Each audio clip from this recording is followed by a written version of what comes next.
¿Qué tal a todos? Bienvenidos a la temporada número 4 del podcast de los de VFX. Yo soy Mitch y este es el episodio número 3. Antes de entrar en forma a la introducción, quisiéramos invitarlos al sitio que acabamos de mejorar, losdevfx.com. La intención de este espacio es que puedan encontrar más información sobre los artistas, la gente talentosa con la que tenemos oportunidad de platicar, que a veces el mismo formato del podcast no da oportunidad. Entonces hay un par de cosas que ilustramos, links de contacto. Entonces es una buena forma, creemos, de seguir mejorando este espacio.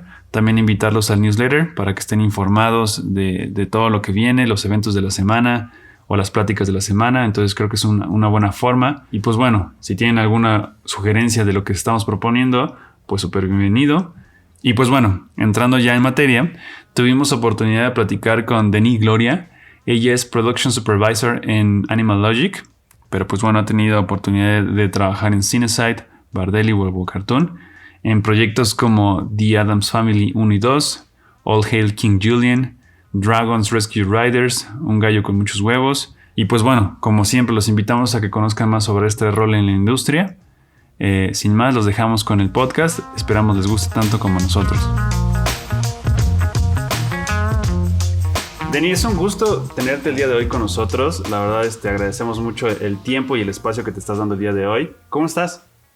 Bien, muy emocionada de participar en el podcast.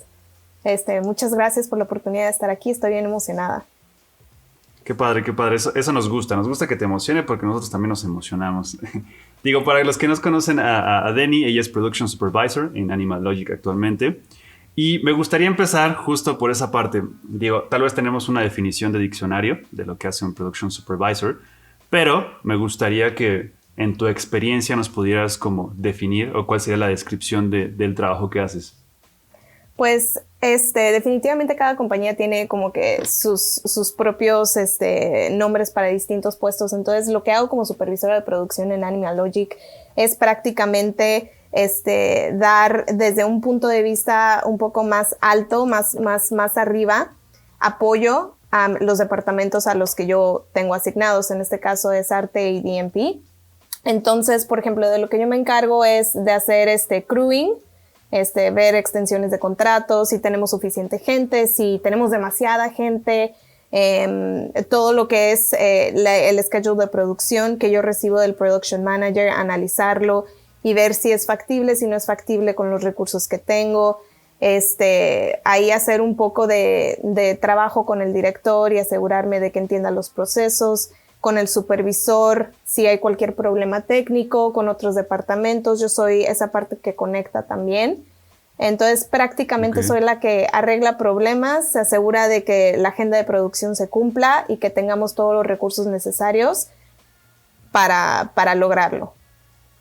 Ok, o sea, sería como un poquito, o sea, bueno, entendemos que además en este tipo de puestos se vuelve muy administrativo y entonces por lo que nos explicas es como, traes la parte sí de calendarios, pero también la parte como de recursos humanos, o sea, de cómo administrar como esa parte, ¿no? Sí, pues, o sea, por ejemplo, yo recibo el plan de producción de la productora y de la production manager, entonces yo soy la que lo tiene, porque ellos hacen toda la planeación del proyecto entero. Entonces yo lo tengo que agarrar y decir, ok, esto suena sensato, la complejidad con la cantidad de gente que tenemos, suena sensato, se puede lograr, o ¿sabes qué? Estoy viendo que está aumentando la complejidad del proyecto, yo creo que vamos a necesitar más gente. No es tanto de recursos humanos porque yo no me encargo de hacer recruiting, ni ver contratos ni nada de eso, pero es más bien yo analizar lo que necesita el proyecto y asegurarme de tener la gente y las herramientas, los tools necesarios para lograrlo. Entonces, por ejemplo, quizás cuando empezó un proyecto teníamos muchos personajes, ¿no? Entonces, estoy poniendo un ejemplo hipotético. Asumamos que hay un proyecto y cuando se recibió el primer draft del script, el proyecto tenía miles de personajes. Entonces asumamos que en ese momento se tomó la decisión de contratar X cantidad de diseñadores de personajes.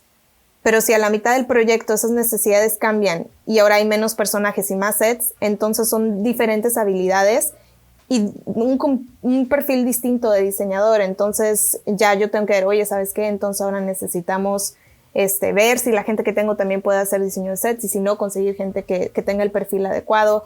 Si yo veo que mis tareas están tomando más tiempo en hacerse porque la complejidad es mayor de lo que se pide, también tengo que decir, oigan, ¿saben qué? La complejidad de este diseño, lo que se está pidiendo es mayor a lo que teníamos presupuestado. Y entonces yo ya veo, ok, o sea, yo nunca digo no, ¿no? A mí me dicen, haz algo, el director pide algo y yo digo, ok, si yo veo que no tengo los recursos, y en recursos dígase tiempo, personas, tools, entonces yo ahí es donde es mi trabajo decir, ok, el director me está pidiendo que quiere 3 assets nuevos. Y yo sé que yo solo tenía tiempo para 80 assets y ahora me está pidiendo 100, digamos. ¿Qué puedo hacer? ¿No? Entonces puedo decir, ok, sí. Bueno, ¿quieres 3 personajes más? ¿Quieres sacrificar un set? ¿O quieres 3 personajes más? Está bien si les bajamos complejidad. Y si yo no puedo encontrar la solución moviendo mis propias fichas en mis departamentos, entonces ahí cuando yo ya voy y digo, ok, puedo hacer esto, pero me voy a comer el tiempo de modelado, o me voy a comer el tiempo de rigging, o me voy a comer el tiempo de surfacing.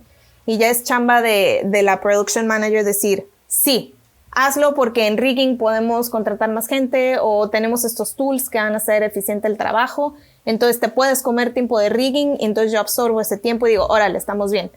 Entonces eso es mucho lo que yo hago. Yo no estoy involucrada en el día a día del equipo, yo estoy más involucrada en lo que dicen el look ahead, en ver lo que viene, asegurarme de que mis equipos estén preparados, asegurarme de que los supervisores, los coordinadores, los artistas entiendan lo que está pasando, lo que se viene, lo que va a suceder, y prepararnos o levantar mi mano y decir, hay un problema que no puedo resolver sin mover los otros recursos de los otros departamentos.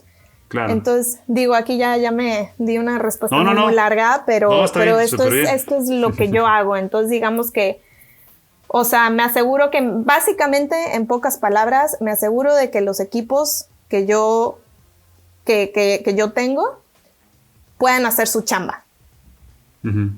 Para que el proyecto salga en tiempo y en forma, desde un punto de vista un poco más general. Entonces, yo le reporto a la production manager, que es la que ve todo el proyecto, y un poco así es como trabajamos. Y yo tengo a mis coordinadores de producción, que son los que ya están enfocados en las tareas de día a día de cada departamento, ¿no? De preparar los reviews, de asegurarse que los artistas, tengan lo que necesitan para trabajar un poco de manera más minuciosa, que el material esté listo, que si un artista no va a cumplir con una tarea, ver si eso va a ser destructivo para los otros departamentos. Entonces ellos me reportan a mí, yo digo, ok, no hay problema aquí, hay un problema aquí, y se ve cómo es el efecto dominó con el resto de los proyectos. Y si algo está pasando en mi área, es también mi chamba decirle a los otros supervisores de producción, ¿sabes qué? Nos están pidiendo un personaje que va a necesitar mucho dev time en rigging. Un personaje que es muy complejo, entonces te doy el heads up rigging para que estés preparado y tengas tiempo de development para que no les caiga como balde de agua fría cuando reciban un personaje hiper complejo de diseño. Entonces también mucho de eso hago, o sea, particularmente en arte y en diseño también se tiene que cuidar mucho la complejidad, porque obviamente los artistas, y es su chamba, o como artista tú dejas tu imaginación volar, tú quieres diseñar lo mejor que se pueda, pero a veces la complejidad se tiene que controlar de alguna manera. Entonces, particularmente en arte y en storyboard es gran parte de la chamba de un supervisor de producción. Ok, qué interesante. Sí, lo digo, agradecemos que te extiendas porque ahora sí que entre más detalles, más claro nos queda.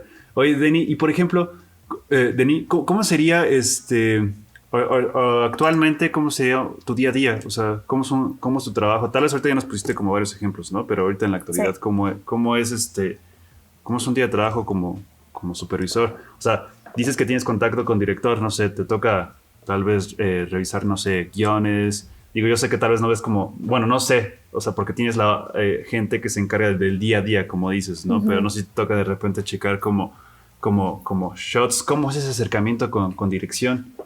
Pues sobre todo porque yo trabajo y he trabajado con lo que llamamos los departamentos del front-end, o sea, assets.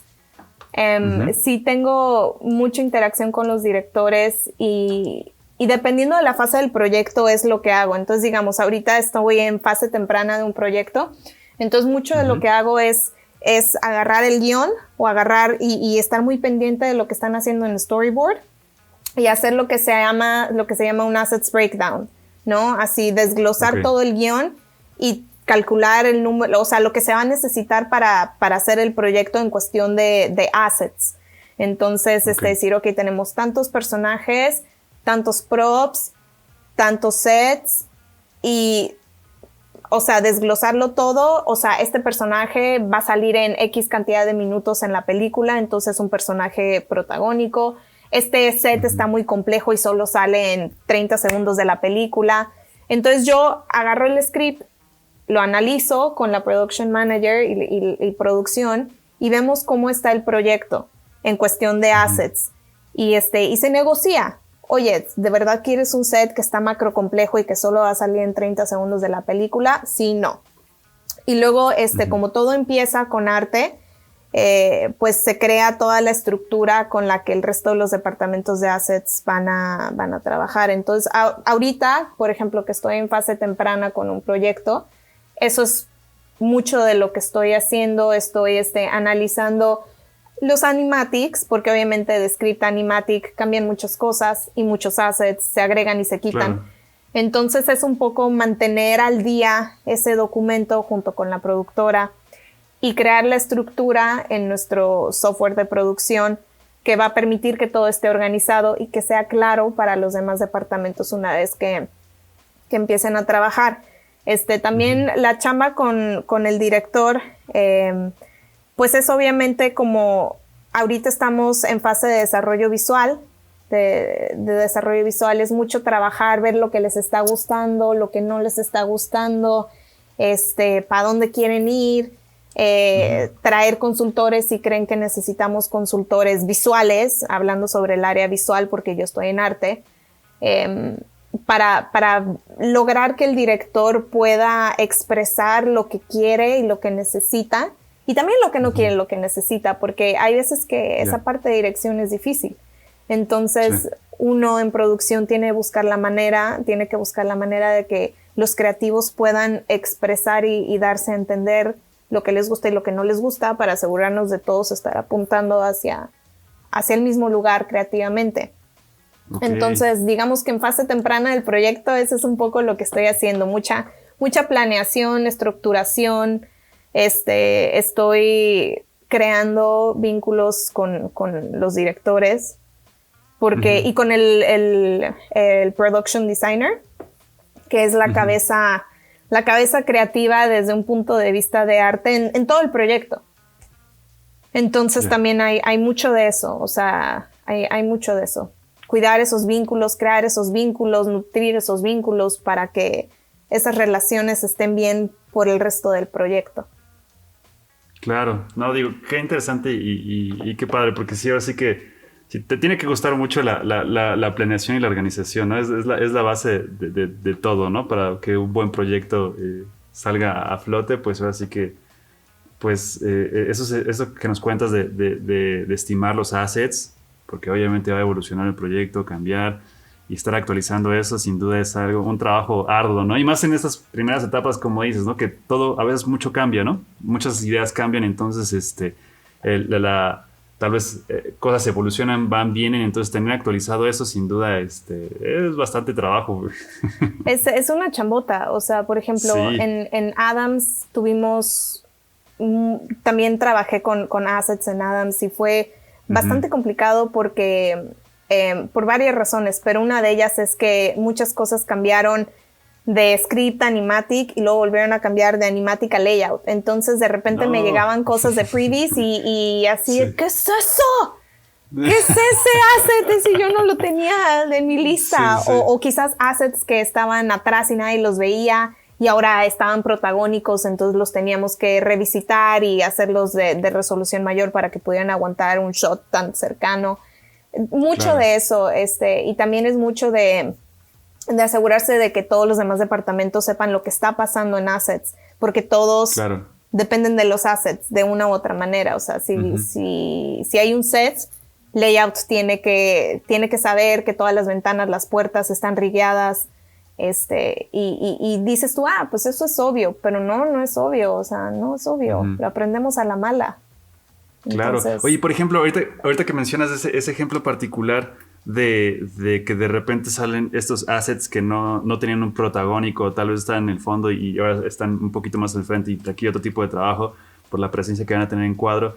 O sea, por ejemplo, en esos puntos que relativamente todavía seguimos como una fase inicial, relativamente, ¿no? Aunque ya está muy trabajado la parte de layout. O sea, ¿hasta dónde, digamos, se define que ahí, o sea, esto ya fue lo que se quedó? Supongo que nunca hay como, bueno, no lo sé, un ok final, porque puede que si hay algo muy importante se tenga que modificar, pero obviamente eso requiere mucho trabajo por todas las manos que están metiendo. Pero hay algún punto en el cual, aquí a ver si que hacemos corte, no hay modificación o cómo sería esa parte de ese proceso, porque como si esas sorpresas, pues sin duda te has de encontrar bastantes, ¿no? Sí. En un mundo ideal, los assets no se deberían, o bueno, en un mundo ideal, los assets no se finalizarían hasta después de layout. Precisamente para darle a Previs y Layout esta flexibilidad de ellos agarrar lo que ven en pantalla y usarlo de la manera en la que mejor les sirva a la historia. Ese es el mundo ideal. Digamos, el mundo ideal es que assets y layouts van paralelos. Entonces, de manera de que si ellos deciden agarrar un prop de background y lo quieren hacer featured, yo tenga todavía el tiempo y los recursos en mi propia schedule de assets para decir, órale, layout quiere protagonizar eso, qué bueno, porque todavía no ha entrado a texturizado, entonces lo podemos hacer high res.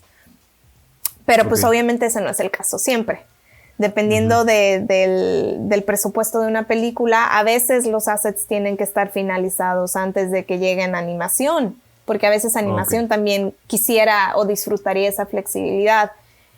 Pero pues yo creo que dependiendo del proyecto, dependiendo del dinero, la comunicación es clave de layout. Antes de presentarle ese shot al director, de decirnos, oigan, assets, híjole, agarré este prop que me encantó, estaba colgado en una pared, lo podemos utilizar, y ya nosotros decimos, órale, va, nosotros nos arreglamos a ver cómo hacemos que funcione, o sabes qué, perdón, no, pero te serviría este otro, porque eso también es, esa comunicación es clave, ¿no?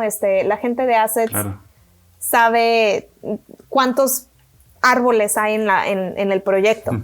Entonces hay veces que layout todavía no tiene ese conocimiento, entonces quizás quieren usar algo, pero quizás en assets hay algo mejor, o que quizás sirva mejor, o ¿sabes? Entonces es por eso es clave la comunicación, y eso es algo que nos falló un poquito en Adams 2, estábamos muy atarantados y nos afectó a todos, o sea, a assets y a shots, y es algo que yo ya desde esa experiencia digo, cuido mucho, la gente de Previs son mis mejores amigos, porque esa comunicación es muy clave, es muy clave. Claro, no, sin duda, ahora sí que la comunicación, al igual que la planeación, nos hará libres, ¿no? Pero es que sí, o sea, qué sorpresas, o sea, el hecho que te modifiquen tanto, y es que, bueno, tal vez yo no alcanzaba a ver de esa manera ahora que nos los expones así, pero pues sí, de repente con este rollo creativo pues nos podemos extender mucho, ¿no? Y entonces nos clavamos tanto en lo que estamos haciendo y ya de repente no nos dimos cuenta de que si estamos afectando a los departamentos, ¿no? Ese pequeño detalle que acabas de decir, digo, tal vez yo no era tan consciente de eso, ¿no? De, ok, traje un material, un elemento para hacerlo feature y no estoy siendo consciente de lo que implica traer eso en el proceso. Entonces, qué trabajo. Sí, y luego por eso los de lighting y los de comp ahí de repente nos mientan la madre, porque pues obviamente cuando estas cosas pasan, el tiempo que al final todos nos comemos es el de lighting y comp. Entonces eso lo que no queremos que pase, y eso es un poco lo que se intenta cuidar. Oye, Denis, y por ejemplo, ahorita ya con todo lo que nos platicaste, tienes una amplia experiencia en el mundo, ahora sí que en los departamentos de producción durante pues, lo que ha sido tu trayectoria de momento, ¿no? Y ya nos has platicado tal vez como varios ejemplos. ¿Cuál considerarías que es como, pues no sé, estos retos que serían como lo más complicado a veces dentro de este mundo donde tú te encuentras? Definitivamente, pues no el reto, pero el reto es que no hay producción perfecta. No importa cuánto planees las cosas, siempre van a cambiar. O sea, nunca, y no debería, obviamente, porque la belleza de los proyectos animados es obviamente darle rienda suelta a la creatividad, y para poder tener esa flexibilidad hay que tener adaptabilidad. Entonces yo creo que el reto es ser adaptable y tener en cuenta que las cosas van a cambiar y está bien que cambien. O sea, mi trabajo como producción es adaptarme a las circunstancias y hacer de una situación inesperada lo mejor. Entonces, no importa cuánto tiempo yo trabajé en hacer el look ahead de un mes entero de mis departamentos y se ve todo bellísimo, las tareas todo está al fregadazo. Mañana va a llegar y todo se va a ir al caramba porque se van a cortar escenas, van a venir nuevas, van a cambiar prioridades y se va a tener que volver a hacer esa planeación otra vez y está bien, ¿no? O sea, el reto es ser adaptable y poner siempre cara buena y no decir, ¡ah! Y a veces cuesta trabajo decir, órale, ¿cómo resolvemos este problema? ¿Qué podemos hacer? ¿No? Ese es el reto, balancear las cosas otra vez y no estar demasiado enamorado de tus procesos porque van a cambiar. Ese es el reto. Y continúa siendo el reto y siempre será el reto.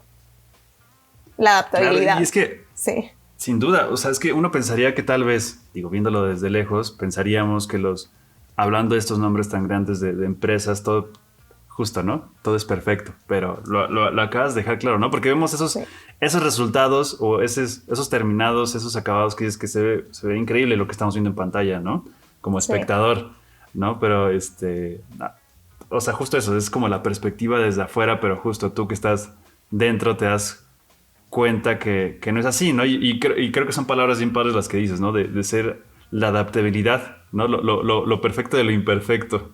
Exacto. O sea, el tener un plan y luego decir, ok, no, tenemos que cambiar curso, tenemos que adaptar el curso otra vez, dar vuelta atrás, regresar a lo que teníamos hace 3 meses. O sea, sí, yo creo que es la chamba de producción poder ser adaptables para que salgan las cosas de la mejor manera, ¿no? Tener un plan, sí. Obviamente no se puede improvisar, no se debe improvisar. Siempre hay que tener un plan, pero ser adaptables con ese plan es para mí el reto y la clave. Porque, híjole, sí, a veces uno piensa, ¿no? Que todo es perfecto del otro lado. No. O sea, siempre hay retos, siempre te tienes que adaptar, siempre las cosas cambian, la gente se frustra y entonces tener la cabeza fría y poderse adaptar es el reto y es el objetivo. Es el objetivo, claro, ser adaptable, o sea. Es sin duda un buen consejo, ¿no? Porque sí, a nadie nos gusta que nos muevan nuestras cosas y más cuando les invertimos tanto tiempo, pero estar dispuesto como a soltar y, ajustar y avanzar, pues obviamente sí es algo que como que requiere. Y oye, sobre esta teoría, por ejemplo, vemos tanto, o de lo que nos platicas, vemos tanto movimiento, ¿no? O sea, ¿cuál dirías que sería como la parte más satisfactoria ahora sí que del puesto que ocupas? Híjole, voy a decir algo controversial aquí. Justo anoche estaba pensando en eso. Lo controversial de mi comentario es que yo estoy enamorada de la animación en general, pero para mí yo disfruto más el proceso que el resultado final. O sea, yo ya cuando acabo un proyecto y lo veo en el cine, es una catarsis muy fuerte y para mí es cerrar un ciclo. Porque cuando veo ese producto final, yo recuerdo lo que tomó llegar ahí. Para mí, mi parte favorita es el proceso. O sea, yo me disfruto todo el proceso. Así, cuando estamos en reviews con los directores y tenemos pláticas de media hora sobre el groom del personaje principal, que si el fleco va para adelante o para el lado, hay gente que diría, uta, qué flojera. A mí me encanta. yo vivo para esas Qué conversaciones de horas de donde la gente se obsesiona con los pequeños detalles. Para mí esa es mi parte favorita, el proceso, se me hace bellísimo. O sea, me encanta, por eso estoy en producción. Entonces, mi parte favorita es todo el proceso, o sea, porque disfruto mucho. Hay gente que cree que es una maquila, pero yo disfruto mucho cuando, o sea, los artistas, los creativos se obsesionan con esos pequeñños detalles porque yo veo el corazón que todo el mundo le pone a lo que hace y lo disfruto muchísimo, muchísimo. Entonces sí, disfruto más el proceso que el acabado final. Y sin duda dicen eso, ¿no? O sea, muchos queremos ver ese resultado final y te dicen, oye, atenta tantito, ¿no? Disfruta del proceso tal cual, ¿no? O sea, cuando terminas un proyecto, pues sí es la culminación de algo, pero pues todo el trabajo que hubo para llegar a eso es lo que hay que disfrutar del camino. Y qué padre que te guste tanto, ¿no? Porque seguramente en tu trabajo se ve reflejado ese entusiasmo. Y sobre esto también te diría, o sea, por ejemplo, tenemos esta parte que te gusta tanto. ¿Qué sería la parte que no te gusta tanto de este rol, ¿no? Porque siempre tenemos lo bueno y lo no tan agradable. Híjole, es una buena pregunta, nunca lo había pensado. ¿Qué no me gusta de este rol? Definitivamente yo creo que de las partes que menos disfruto es... no sé, honestamente. O sea, para mí, cuando no estoy disfrutando el proceso ya, que las cosas están demasiado mal, es hora de cambiar de trabajo. Pero en realidad va a sonar ridículo, pero híjole, me gusta todo. O sea, recuerdo que cuando era coordinadora no me gustaba tomar notas. Siempre fue una de mis tareas que no me gustaba. Me chocaba tomar notas en las juntas. Me choca, porque por eso mismo que te digo que me gusta estar viendo y disfrutando esas conversaciones, y cuando tomas notas, pues el grado de concentración es otro. Cuando era coordinadora no me gustaba tomar notas y es una parte muy pequeña de mi trabajo como coordinadora. Como supervisora, honestamente no he encontrado esa parte que no me guste. Ahorita todo me gusta, híjole, qué horror, ¿no? Pero es la verdad. O sea, no, está padre. No he encontrado nada hasta ahorita que no me guste. Y yo creo que mucho tiene que ver con la forma que está configurada tu mente o tu forma de pensar y lo que nos has compartido de momento, esta parte de decir, pues yo encuentro solución, nunca digo que no, ¿no? O sea, te gusta como indagar en el proceso y decir, ok, si muevo estas fichas, si muevo estas personas, si muevo este proceso, puedo darle esta solución y si no, veo esto. Entonces supongo que todo el tiempo la forma de pensar creo que hace que, como dices, o sea, disfrutas todo el proceso. Entonces para ti tal vez lo que para alguien podría ser un problema, para ti no es un problema, sino es algo interesante de resolver. Sí, o sea, ¿no? Pues sí, se me hace interesante. Obviamente supongo que la parte del proceso que es más complicada para mí es cuando estamos en crunch y todo el mundo está muy estresado y como por resultado de ese estrés ya la gente empieza a picarse con otras personas y entonces ahí es donde tengo que intervenir y decir, a ver. Esa es como que la parte de todo el proceso que me da un poquito más de, ok, ahí vamos, a ver, vamos a, como niños, vamos a parar esta pelea, vamos a resolver, vamos a llegar a un punto intermedio. Eso me da un poquito de flojera a veces, pero oye, ¿sabes qué? Es parte de mi chamba. Y, o sea, yo sé que han estado otras personas que trabajan en producción aquí, o sea, grandes personas, y todo el mundo te dice, o sea, el soft skills, el que eres psicóloga y el que tienes que tener mucha sensibilidad para estar en producción y resolver conflictos personales que otras personas tienen es clave y es algo de lo que no te puedes escapar, o sea, ni quieres escapar, o sea, esa habilidad que alguien de producción tiene que tener para poder conectarse con distintos tipos de personalidades y lograr que puedan trabajar de manera óptima juntos es un skill y es parte de mi chamba. Obviamente, cuando todas esas distintas personas están estresadas y peleándose entre ellos, pues quieras que no es agradable, pero uno tiene que lidiar con eso y hablar las cosas. Y mediar, o sea, producción siempre son mediadores. Ok. No, sí, digo, sí, claro, o sea, tienes que hacerlo funcionar porque pues si no se afecta el producto final y es la obligación, aunque no se quisiera, pero, por ejemplo, tú al estar viendo todo este todo este panorama de todo lo que es la producción y tienes que lidiar con eso justo. ¿Cómo manejas ese estrés? O sea, ¿cómo manejas tú personalmente o cómo sobrellevas eso? Pues yo soy o sea, mi personalidad, y ya hablando yo personalmente, o sea, mi personalidad es así como caballo. O sea, mientras estoy en la chamba, aguanto.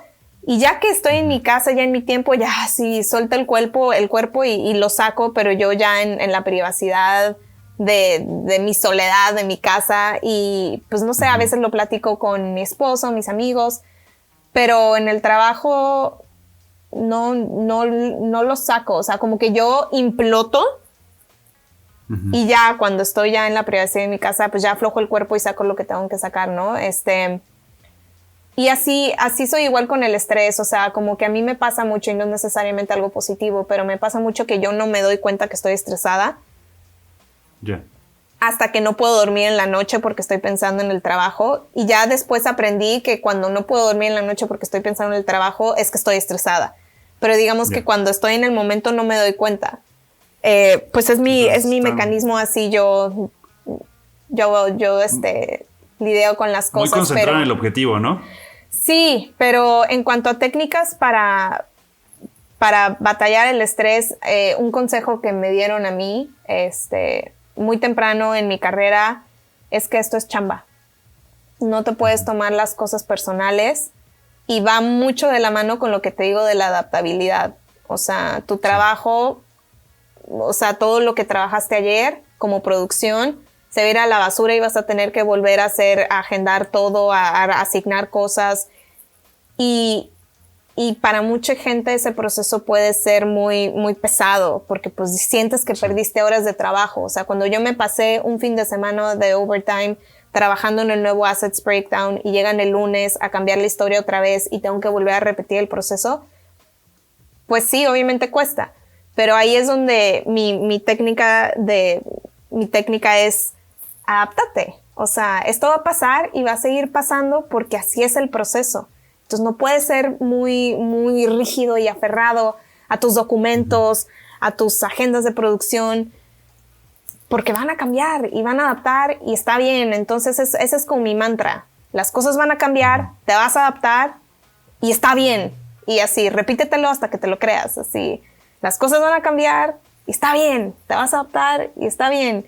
Y no te voy a decir, de repente sí digo, pasé trabajando en esto, te digo, fines de semana enteros y ya cambió. Y sí tengo mi momento y lo digo, va a seguir cambiando, va a volver a pasar, te vas a adaptar y está bien. Entonces digamos que ese es el mantra que yo me repito a mí misma cuando, pues cuando obviamente como seres humanos decimos, Sí, entiendo ese sentimiento, pero creo que me gusta tu mantra, creo que, pues sí, o sea, estar abierto al cambio, solo que a veces sí hay cosas que nos pesan, pero es como, ok, 3, 2, lo que sigue, ¿no? Sí, y mira, y es normal que te pese, porque obviamente cualquier persona que es apasionada y que le gusta su trabajo, obviamente le echa el 100% a lo que hace. Y entonces obviamente si te lo cambian, si se corta, si lo que sea, si llega alguien y te lo corrige, es pesado y va a ser pesado. Pero pues para mí, por eso, o sea, mi bandera es la adaptabilidad. Intento ser adaptable y cuando me cacho a mí misma no siendo adaptable, intento dar marcha atrás. Órale, va a cambiar, ya cambió, va a seguir cambiando. Adáptate, move on. Claro. Oye, y por ejemplo, si lo pudiéramos poner en las habilidades más importantes para desarrollar tu rol, sabemos que tal vez ahí está adaptabilidad, la número 1, no sé si para ti sería la número 1, pero ¿qué más habría en ese set de habilidades o de skills para desempeñar lo que tú haces? Producción es muy interesante en el sentido de que muchas de las habilidades son habilidades que les llaman soft skills y yo sé que se ha repetido mil veces. Hay mucha gente que habla de que no tienes que ser organizado y sí tienes que ser organizado, pero para mí no es lo más importante. Para mí lo que alguien tiene que tener más que nada es constancia. Constancia adaptabilidad, pero la adaptabilidad viene con la experiencia. O sea, yo cuando empecé no era tan adaptable, al contrario. Yo decía, a mí me dieron este schedule de producción y esto se va a hacer.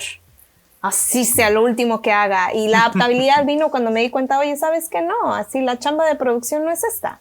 Es adaptarse y hacer que el proyecto salga bien. Entonces, yo diría que la constancia es muy importante. O sea, tienes que ser muy constante en tus procesos, tienes que ser constante y exigirle constancia a la gente. Entonces, la constancia es importante. Es muy importante la empatía. Porque producción es un departamento que conecta y que tiene que conectar. Y entonces, para poder conectar departamentos, tienes que primero saber conectar a personas dentro de un equipo. Y como mencioné antes, hay muchas personalidades muy distintas.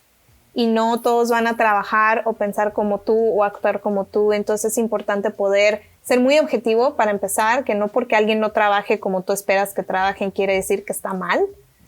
Entonces tienes que tener esa empatía un poco y objetividad de decir, de poder llegar o sea, de poder como que un poco, por ejemplo, cuando alguien está estresado, no ver, ay, alguien está estresado, sino ver por qué. ¿Por qué? ¿Cómo los puedo ayudar? Entonces, para eso necesitas alguien que pueda empatizar con la situación del prójimo y decir, ok, Mitch está estresado, lo estoy viendo estresado, claramente le está pasando mal. Sí. Entonces, esa empatía para lograr entender la situación por la que alguien está pasando, pero luego objetividad para no absorber ese sentimiento y decir, ok, ¿por qué está estresado?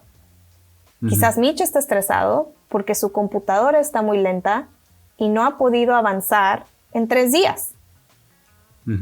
Entonces es ahí donde tienes que tener esa otra habilidad que es importante de resolver un problema. Ok, obviamente yo como producción no sé cómo arreglarle su computadora, pero ¿qué puedo hacer yo para que Mitch pueda trabajar, para que ya no esté estresado?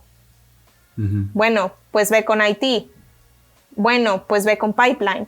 Bueno, pues ve con el supervisor. Entonces, es ahí donde ya entra. Entonces, volviéndome un poco y resumir los puntos, adaptabilidad, empatía, objetividad,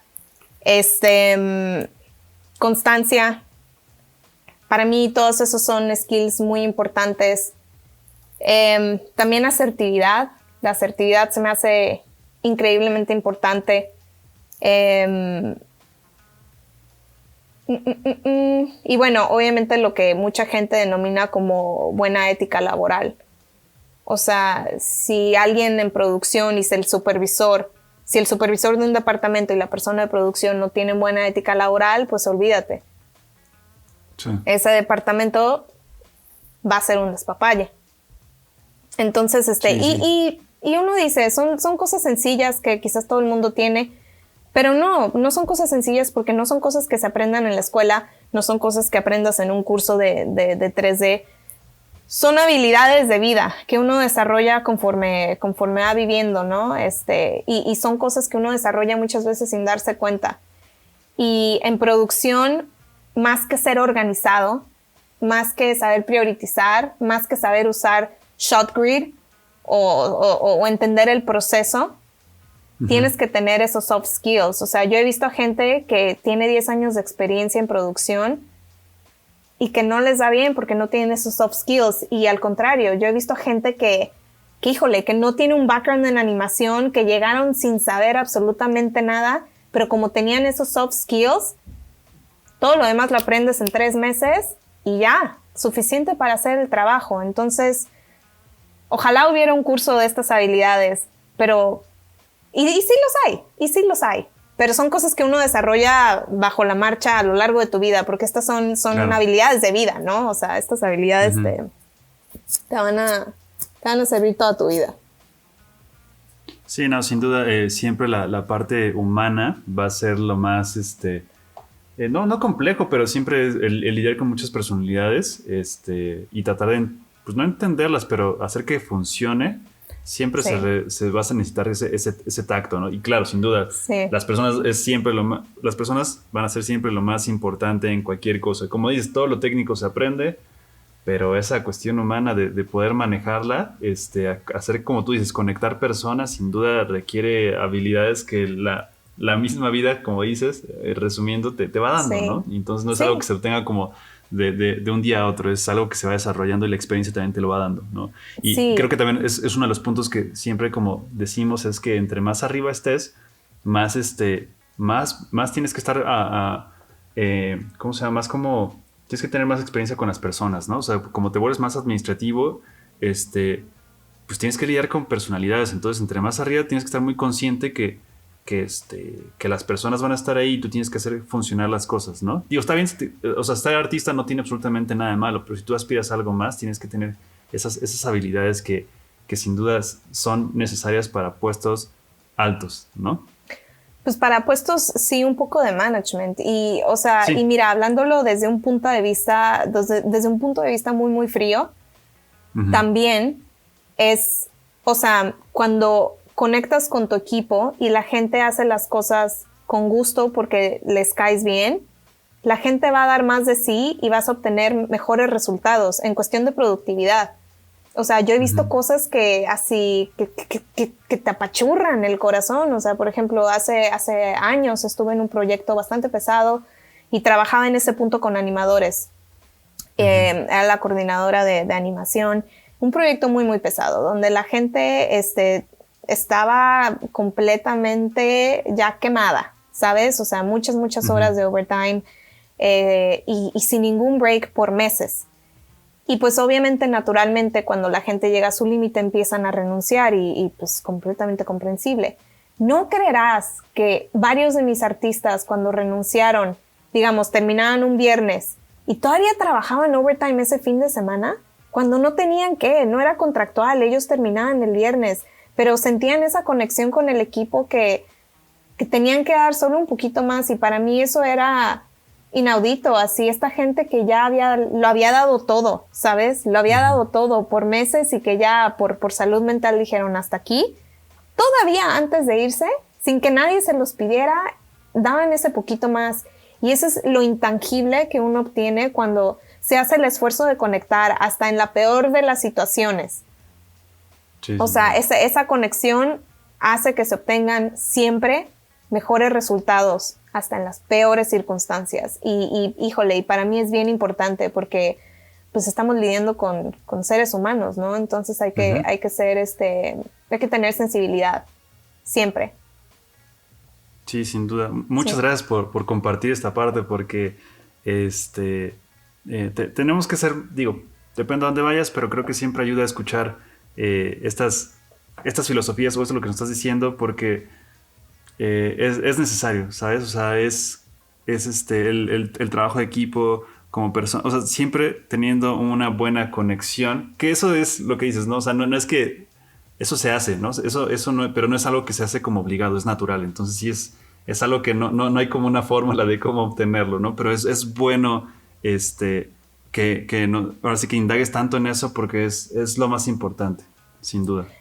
Sí, y para mí, híjole, una persona de producción que puede conectar con su equipo y crear Ujú. unidad, híjole, valen oro. Porque todo lo Sí. demás, o sea, aprender shot grid se enseña y son pasos y es sencillo enseñarlo y es sencillo aprenderlo.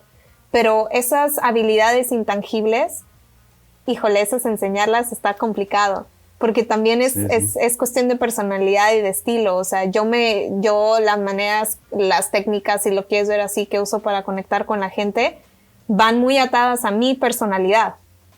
Ujú. Y alguien más que también logre conectar con la gente tendrá otra manera completamente distinta de hacerlo. Y ambas están Ujú. bien, porque te digo, son intangibles y son cosas que uno desarrolla Sí. ahora sí que a lo largo de su vida, pero híjole, que tienen mucho peso, mucho, mucho peso. Claro, claro, no, sin Sí. duda. Así que gracias por esta parte. Eh, Denis, me gustaría que nos platicaras un poquito, nos compartieras pues digo, ya llevas un ratito en Vancouver y estuviste antes de estar en Animal Logic, estuviste en dos estudios allá también, ¿no? Sí. Me gustaría que nos compartieras un poquito de cómo fue ese trabajo durante ese tiempo, o sea, antes de llegar a Animal Logic.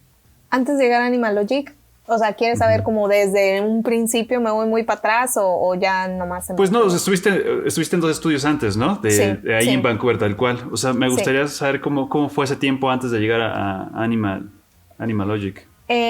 Pues llegando a Vancouver, mi primer trabajo fue en Bardell. Bardell es una compañía que se dedica a ejecutar proyectos, es decir, es lo que se conoce como un vendor studio. Entonces ellos producen proyectos de clientes externos de televisión en su mayoría. Uh-huh. Entonces cuando yo llegué como coordinadora de layout y animación a trabajar en un proyecto que se llama, un proyecto de DreamWorks, All Hail King Julian. Llegué a trabajar en 2 temporadas de ese proyecto y para mí esa experiencia me abrió los ojos de muchas maneras, o sea, de muchas maneras, porque el ritmo de TV, de VFX, de film son diferentes y aunque uno obviamente están conectados y unidos por varios de los mismos principios, para mí el trabajar en la tele animada como mi primera experiencia en Vancouver me abrió los ojos, o sea, me hizo hacer las cosas más eficientes, ser mucho más eficiente en mis propios procesos, porque el ritmo uh-huh. es más alto, es más rápido.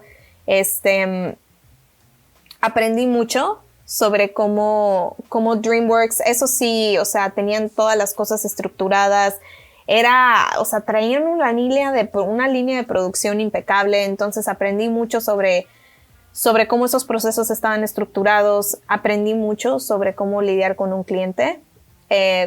Antes de llegar a Bardell nunca había lidiado con un cliente tal cual, eso siempre lo habían hecho los productores o gente que estaba arriba de mí, pero cuando llego a Bardell yo lidiaba directamente con el cliente y aprendí mucho sobre cómo funcionan esas relaciones, lo que se dice, lo que no se dice, cómo se tratan las cosas, uh-huh.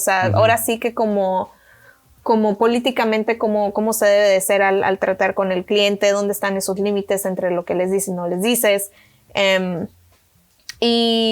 Y Bardell me dio mucho aprendizaje en corto tiempo y también me dieron la oportunidad de crecer. Acabando King Julian, pasé a otro proyecto también de DreamWorks y recibí un nuevo puesto, o sea, fui elegida para un nuevo puesto de Production Manager.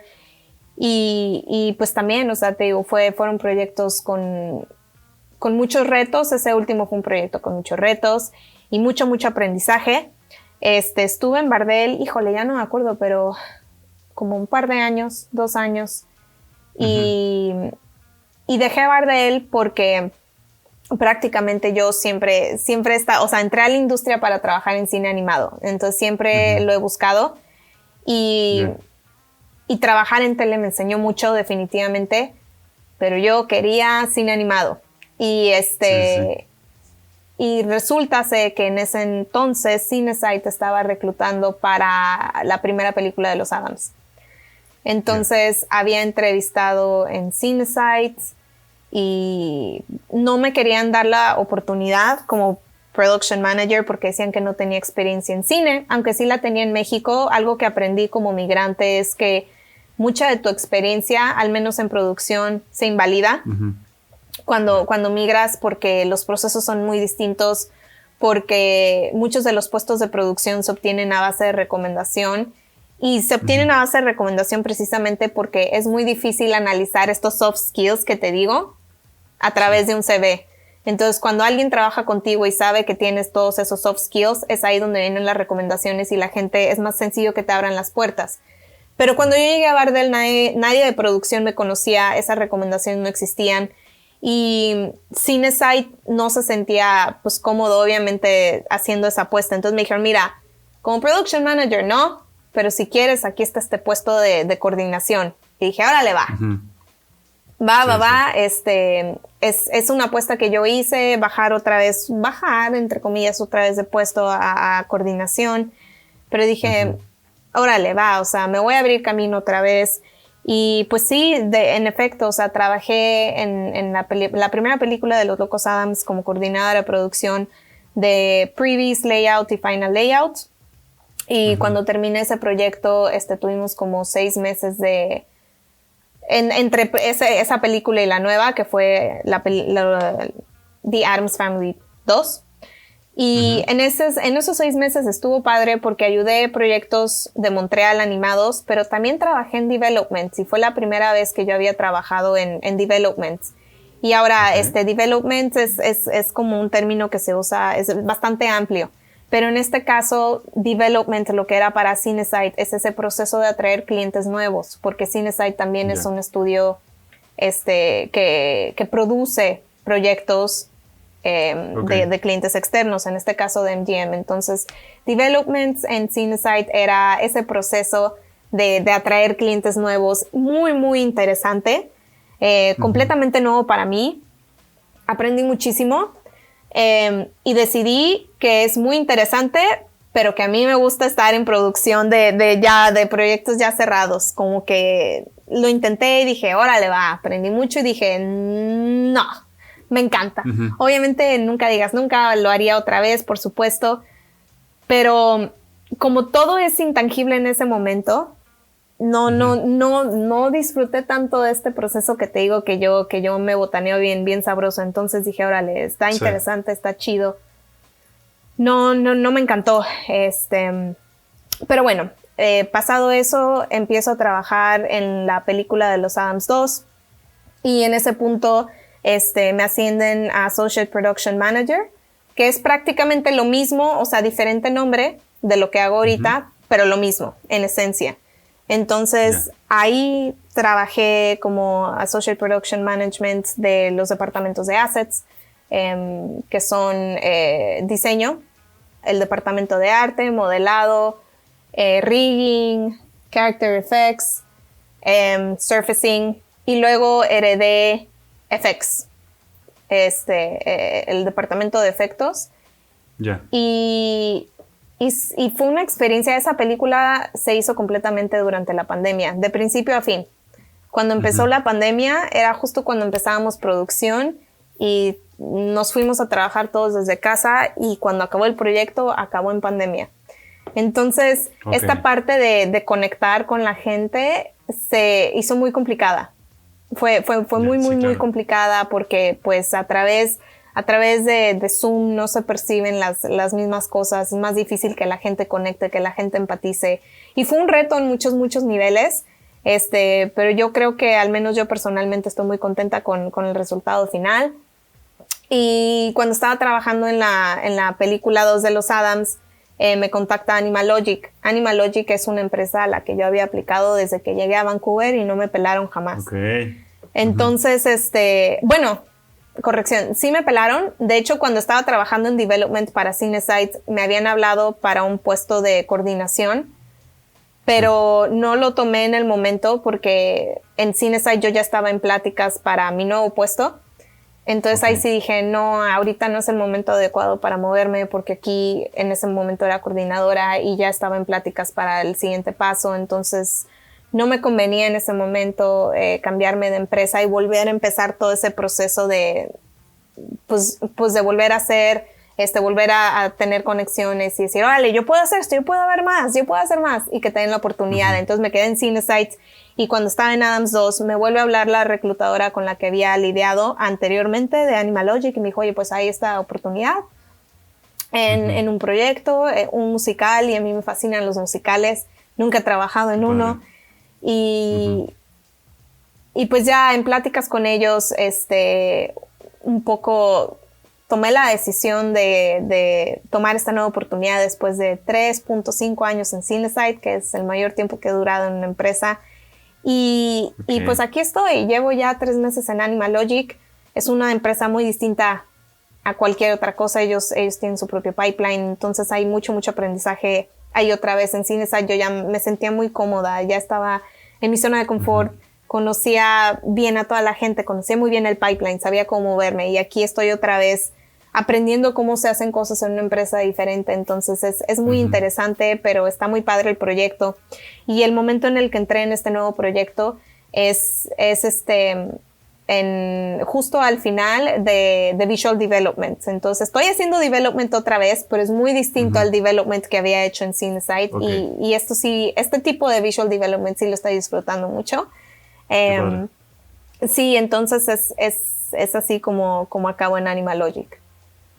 Ok, qué interesante, Sí. qué padre, digo, por eso nos gusta tanto esto que hacemos, es muy padre, siempre vemos, ya sabes, los títulos donde se encuentran como las personas como tú con las que hemos hablado, pero es bien padre conocer cómo ha sido ese proceso, ¿no? Cómo ha sido ese crecimiento y por qué puestos han pasado para llegar a donde están ahorita. Entonces está bien padre, gracias por compartir esa parte.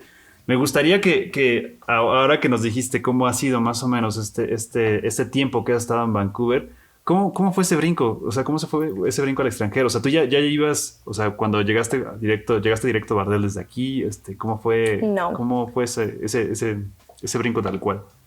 Este brinco fue cuando yo estaba en México, estaba trabajando en Zebra Studio y a mi esposo le ofrecieron la oportunidad de emigrar a Canadá. Y yo tenía a mi hija muy, muy chiquita, era una bebé y no me había podido tomar maternity leave. Entonces, nos mudamos a Vancouver y yo decidí tomarme un año para estar con mi bebé. Y pues nos establecimos aquí. Y algo que yo me encontré en producción, y me lo han dicho mucho, no creo que necesariamente sea cierto ya, pero me voy a ir un poquito más atrás para recordar, para contarte una experiencia. Cuando yo todavía estaba estudiando animación y arte digital, iba mucho a SIGGRAPH. Y mi último año de universidad fui a la feria de trabajos de SIGGRAPH. Te estoy hablando 2011. Y me acuerdo que fui con la reclutadora de ILM. No me preguntes por qué, pero acabé con la reclutadora. Bueno, estaba hablando con todas las reclutadoras, quien fuera que quisiera hablar conmigo. Pero me acuerdo mucho de la de ILM, porque le dije, ay, oye, veo que tienen puestos de Production Assistant. Le dije, me encantaría aplicar. Y me dijeron, sí, ¿eres residente de Estados Unidos o de Canadá? Y yo así, no, soy mexicana. Y me dijeron, nadie patrocina gente de producción. Producción es un perfil que nadie trae extranjeros. Y me dijeron, la verdad te va a ser muy difícil migrar aplicando un puesto de producción. Me dijeron, nosotros nada más aceptamos extranjeros en puestos de mucha demanda y producción no es uno de ellos. Entonces me dijeron, la verdad te va a ser muy difícil migrar. Y me acuerdo que yo me sentí ultrajada, completamente ultrajada, porque en ese entonces mi sueño era trabajar en Disney. Y pues ILM y Disney pues estaban ahí un poco conectados y yo me sentí completamente derrotada y ultrajada. Pero después después de trabajar en Huevo Cartoon, muchos de mis amigos de Huevo Cartoon empezaron a dar el brinco y entre todos nos jalamos, la verdad. Esto que te digo de las recomendaciones, entre todos nos jalamos. Y así se logró el brinco. El brinco fue más por mi esposo, porque yo en ese entonces estaba con mi hija. Pero cuando empecé a buscar trabajo en Canadá, me di cuenta que nadie me quería dar la oportunidad. Por esto que te digo, nadie me conocía de producción. Y acabé en Bardel por recomendación de amigos que trabajaron conmigo en Huevo Cartoon, que me recomendaron. Y así es como se logró. Ahora, las cosas son muy distintas. Yo he tenido el gusto de ver muchos amigos míos de producción en México que han dado el brinco al extranjero. Entonces, eso que a mí me dijeron las reclutadoras de ILM en el 2011 no es válido. Porque producción en este punto y sobre todo ahorita durante la pandemia es un puesto de alta demanda, no se dan abasto. Y entonces yo creo que para cualquier persona que quiera migrar en un puesto de producción, ahorita es un muy buen momento de aplicar. Porque ahorita es la excepción a la regla que antes a mí se me hacía completamente anticuada y no válida. Por esto que te digo, o sea, porque producción es mucho de soft skills y muchos extranjeros tienen esos soft skills y pueden hacer muy buen trabajo en producción. Entonces, ahorita hay mucha demanda en muchos puestos de producción, prácticamente en cualquier empresa que vayas, un muy buen momento para migrar. Claro. La verdad a mí me costó mucho trabajo encontrar trabajo una vez que migré porque nadie de producción me conocía aquí. Sí, digo, es que a veces justo, ¿no? A veces las habilidades pues no se ven tal cual, no son tan tangibles como tal vez como un artista, ¿no? Que que lo puede poner en imagen, por así decirlo, ¿no? Entonces y creo que también hace, bueno, fuera de ese comentario también hace sentido la parte de lo que en algún punto mencionaste de que no te conocen, entonces creo que también es responsable de la empresa decir, pues tiene que crecer de alguna parte, ¿no? O sea, tenemos que irla conociendo o tienen que irla recomendando porque por esa personalidad que se requiere, entonces, Exacto. Es importante eso. Oye, ahorita mencionaste Huevo Cartoon y en ese punto que está bastante padre de que todos se apoyaron y se fueron como recomendando. ¿Cómo describirías esa experiencia de trabajar? En tus palabras, ¿qué fue trabajar en Huevo Cartoon? Para mí, Huevo Cartoon fue un parteaguas en mi vida, personal y profesional. O sea, de las experiencias más bonitas que he tenido en mi vida y que literal, yo creo que a muchos de los que trabajamos en ese proyecto en particular de Huevo Cartoon, recordamos con mucho cariño. Yo trabajé en la película de Un gallo con muchos huevos. Comencé como coordinadora de producción y fue muy interesante porque yo entré porque sabía usar Shotgun. En ese entonces, en el 2013 creo que fue, no muchas empresas en México usaban Shotgun. El Doc era uno de los pocos que usaba Shotgun, sí, por su lado en Cluster. Pero no había gran conocimiento en esa plataforma. Y yo, de hecho, me había dado a la tarea de aprender Shotgun basado en lo que una reclutadora de Disney me dijo. Una reclutadora de Disney me dijo, si quieres trabajar en producción, Shotgun es el software de estándar y es lo que ellos usaban. Entonces, ya, como mi sueño antes era trabajar en Disney, yo dije, esta es la tarea. Consigo esa chamba por mi conocimiento de Shotgun. Y comenzamos a trabajar. Ese proyecto en su tiempo reunió mucho talento, lo que yo llamo talento bruto, así gente que quizás que tenía lo que era necesario para sacar el proyecto adelante. Y como mucha de la gente que participó en ese proyecto se mudó a Guadalajara por el proyecto, también se creó un sentimiento se unió mucho el equipo entre todos. O sea, era gente que trabajábamos juntos. Varias de las personas que trabajaban en el proyecto eran roomies, entonces, o vivían juntos y salían juntos. Entonces, la verdad es que se volvió como una pequeña familia. Aprendimos juntos.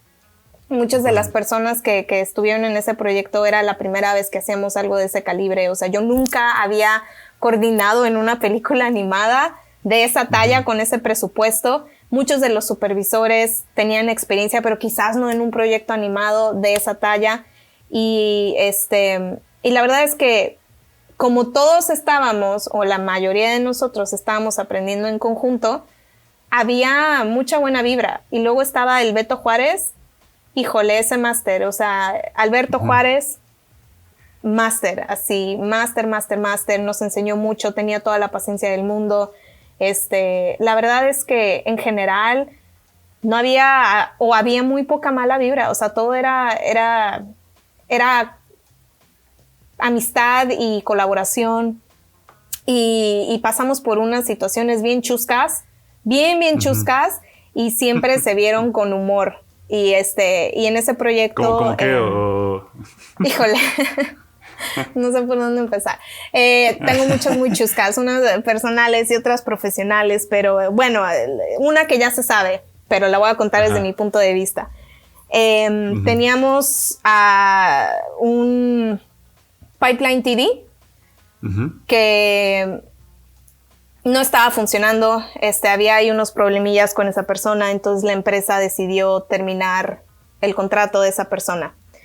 Y me acuerdo que todo esto sucedió un viernes. Y ese viernes en la noche, pues ya era después de las 6, mucha gente ya se había ido. Pero quedaba el Beto Juárez, estaba yo y estaban un par de animadores. Entonces yo me acuerdo que estábamos trabajando y llega la animadora, que ellos tenían como que su propio espacio con su propia puerta. Entonces entra la animadora como al área donde estábamos nosotros y se nos hizo raro verla. Estábamos el Beto y yo y así, ¿qué onda, Paulina? Paulina Duems. Y entra Pau y dice... Estaba trabajando en mi escena de Maya y empezaron a desaparecer los assets. Y luego tronó mi escena y ya no la puedo abrir porque ya no está. Y todos así de, ¿qué? Y pues ya, sí, se levanta el Beto y va a ver qué pedo. Y pues sí, desapareció el archivo de Maya. checa los assets. Y pues sí, había menos assets en la carpeta de assets. Y pues resulta ser que esta persona, antes de irse, nos dejó un regalito. Entonces, cuando se fue, hizo un script que empezó a borrar las cosas del servidor. Entonces, esa persona se había ido, no me acuerdo a qué horas del día, pero estamos hablando que ya eran 7:30 de la noche. Entonces ya habían pasado horas en las que nadie se había dado cuenta que esto estaba pasando. Entonces el Beto así se le fue el color de la cara, no sabía qué estaba pasando, así llega a su computadora y nada más estaba tic, tic, tic, tic, tic, tic, y yo así, no manches, ¿qué está pasando? Y luego los animadores que estaban también ahí trabajando con Paulina, todos empezaron también a perder acceso a sus archivos, las cosas estaban desapareciendo, se estaban borrando, no sabíamos por qué, era viernes, 7:30 de la noche. Sí. Y bueno, lo que pasó fue que en efecto perdimos muchas cosas esa noche por el script que esta persona dejó corriendo cuando se fue. Y entonces yo me acuerdo que el lunes, cuando llegué a trabajar, tuvimos que hacer un análisis porque obviamente teníamos un backup. Entonces, pero desafortunadamente, pues no todo estaba backupeado o no las versiones más recientes. Entonces me acuerdo que llegué el lunes en la mañana y estaba el productor y estaba el director, estaba el Beto y fue así que tenemos que hacer un análisis de lo que se perdió. Sí. Y híjole, eso fue chusquísimo. Chusquísimo. Ahorita me río, pero en el momento estábamos así cagados. Claro. Porque no sabíamos cuánto se había perdido, no sabíamos si se podía recuperar. Al final no nos afectó tanto. Si te soy muy honesta, pero eso es una de las cosas chuscas que nos pasó. Otra cosa súper chusca que pasó. Ya es más personal, no sé por qué estoy contando esto, pero es gracioso y me acuerdo de ello y me da mucha risa. Pero en una de esas, Recursos Humanos nos organizó una posada y era una taquiza. Y sobró mucho, pues mucho relleno de los tacos. Y pues la chava de Recursos Humanos se lo llevó a la oficina y lo metió al refri. Entonces al día siguiente, que era un viernes, todos comimos pues ahí el recalentado de la taquiza, ¿no? Y teníamos que ir a trabajar todos el sábado, porque lo que estábamos haciendo es que para poder cerrar el estudio por Navidad, como que íbamos a reponer los sábados para poder tomarnos una semana libre todos. Entonces íbamos a trabajar todos el sábado, como si fuera día laboral. Entonces, bueno, comemos recalentado el viernes.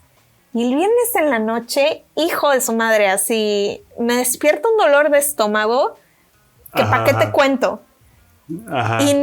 Y llego el sábado a trabajar así como que no queriendo decir nada, que me sentía de la fregada.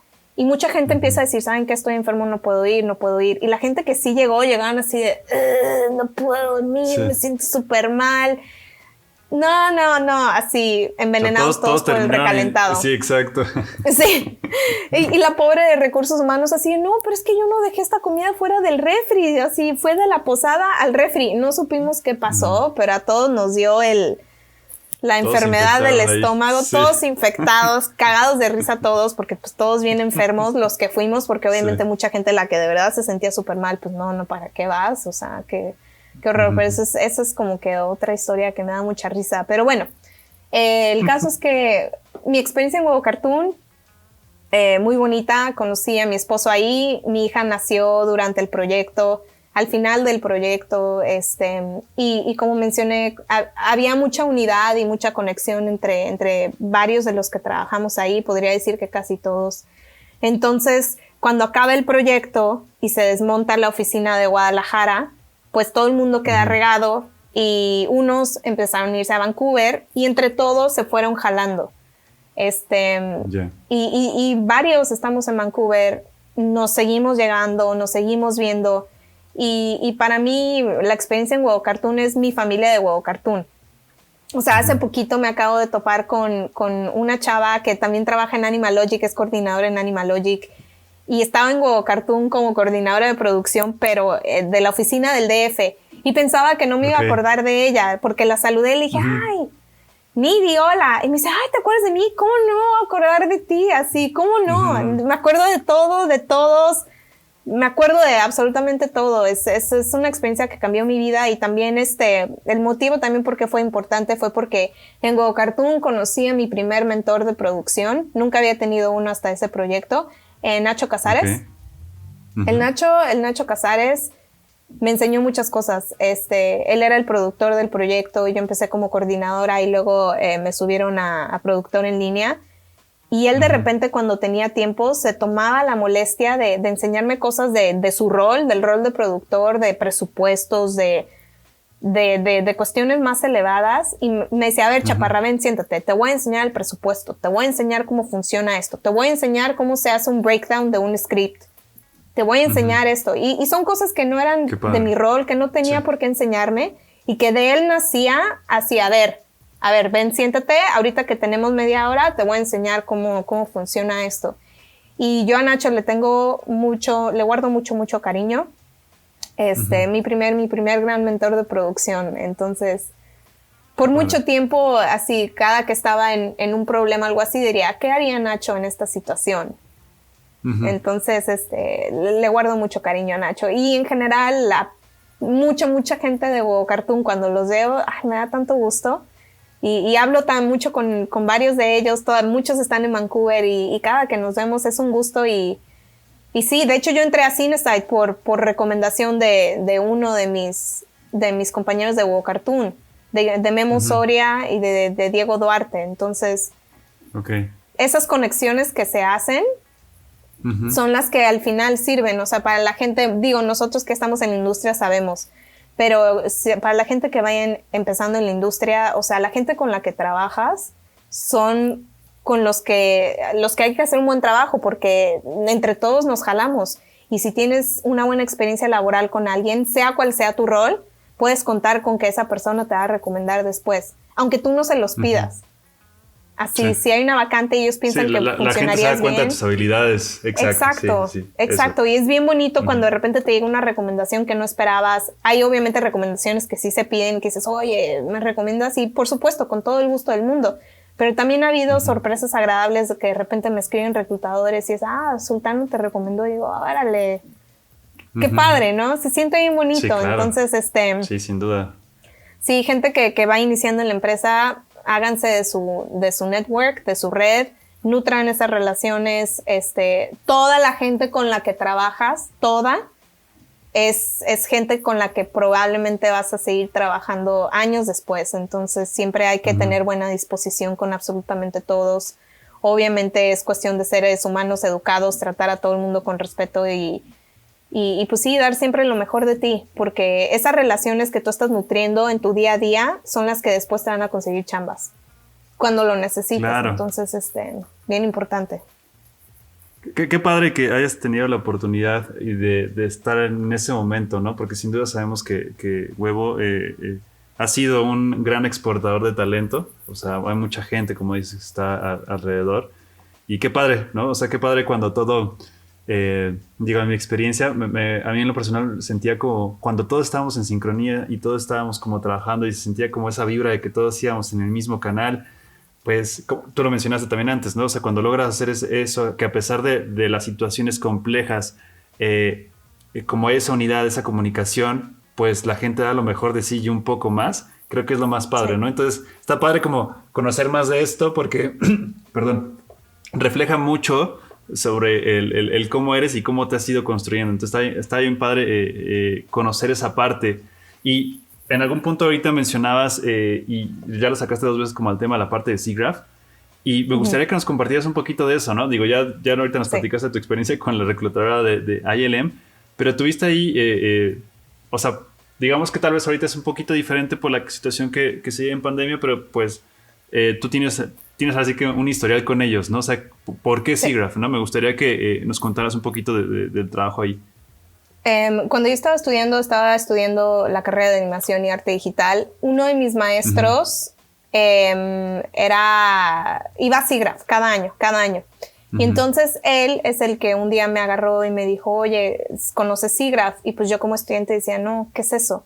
Dijo, no, pues es una conferencia de la industria de la animación, VFX, videojuegos. se exponen tecnologías nuevas, va mucha gente que tiene mucho conocimiento y tienen un programa, me dijo, tienen un programa que se llama Student Volunteers, en el que estudiantes que están interesados en algún día, bueno, más que nada en ir a la conferencia gratis, puedes aplicar y lo que haces es que si te aceptan en el programa, pues tú trabajas como voluntario en la conferencia, pero pues también te dan un pase general donde pues tú puedes ir a ver las pláticas y ir a los eventos que te interesen.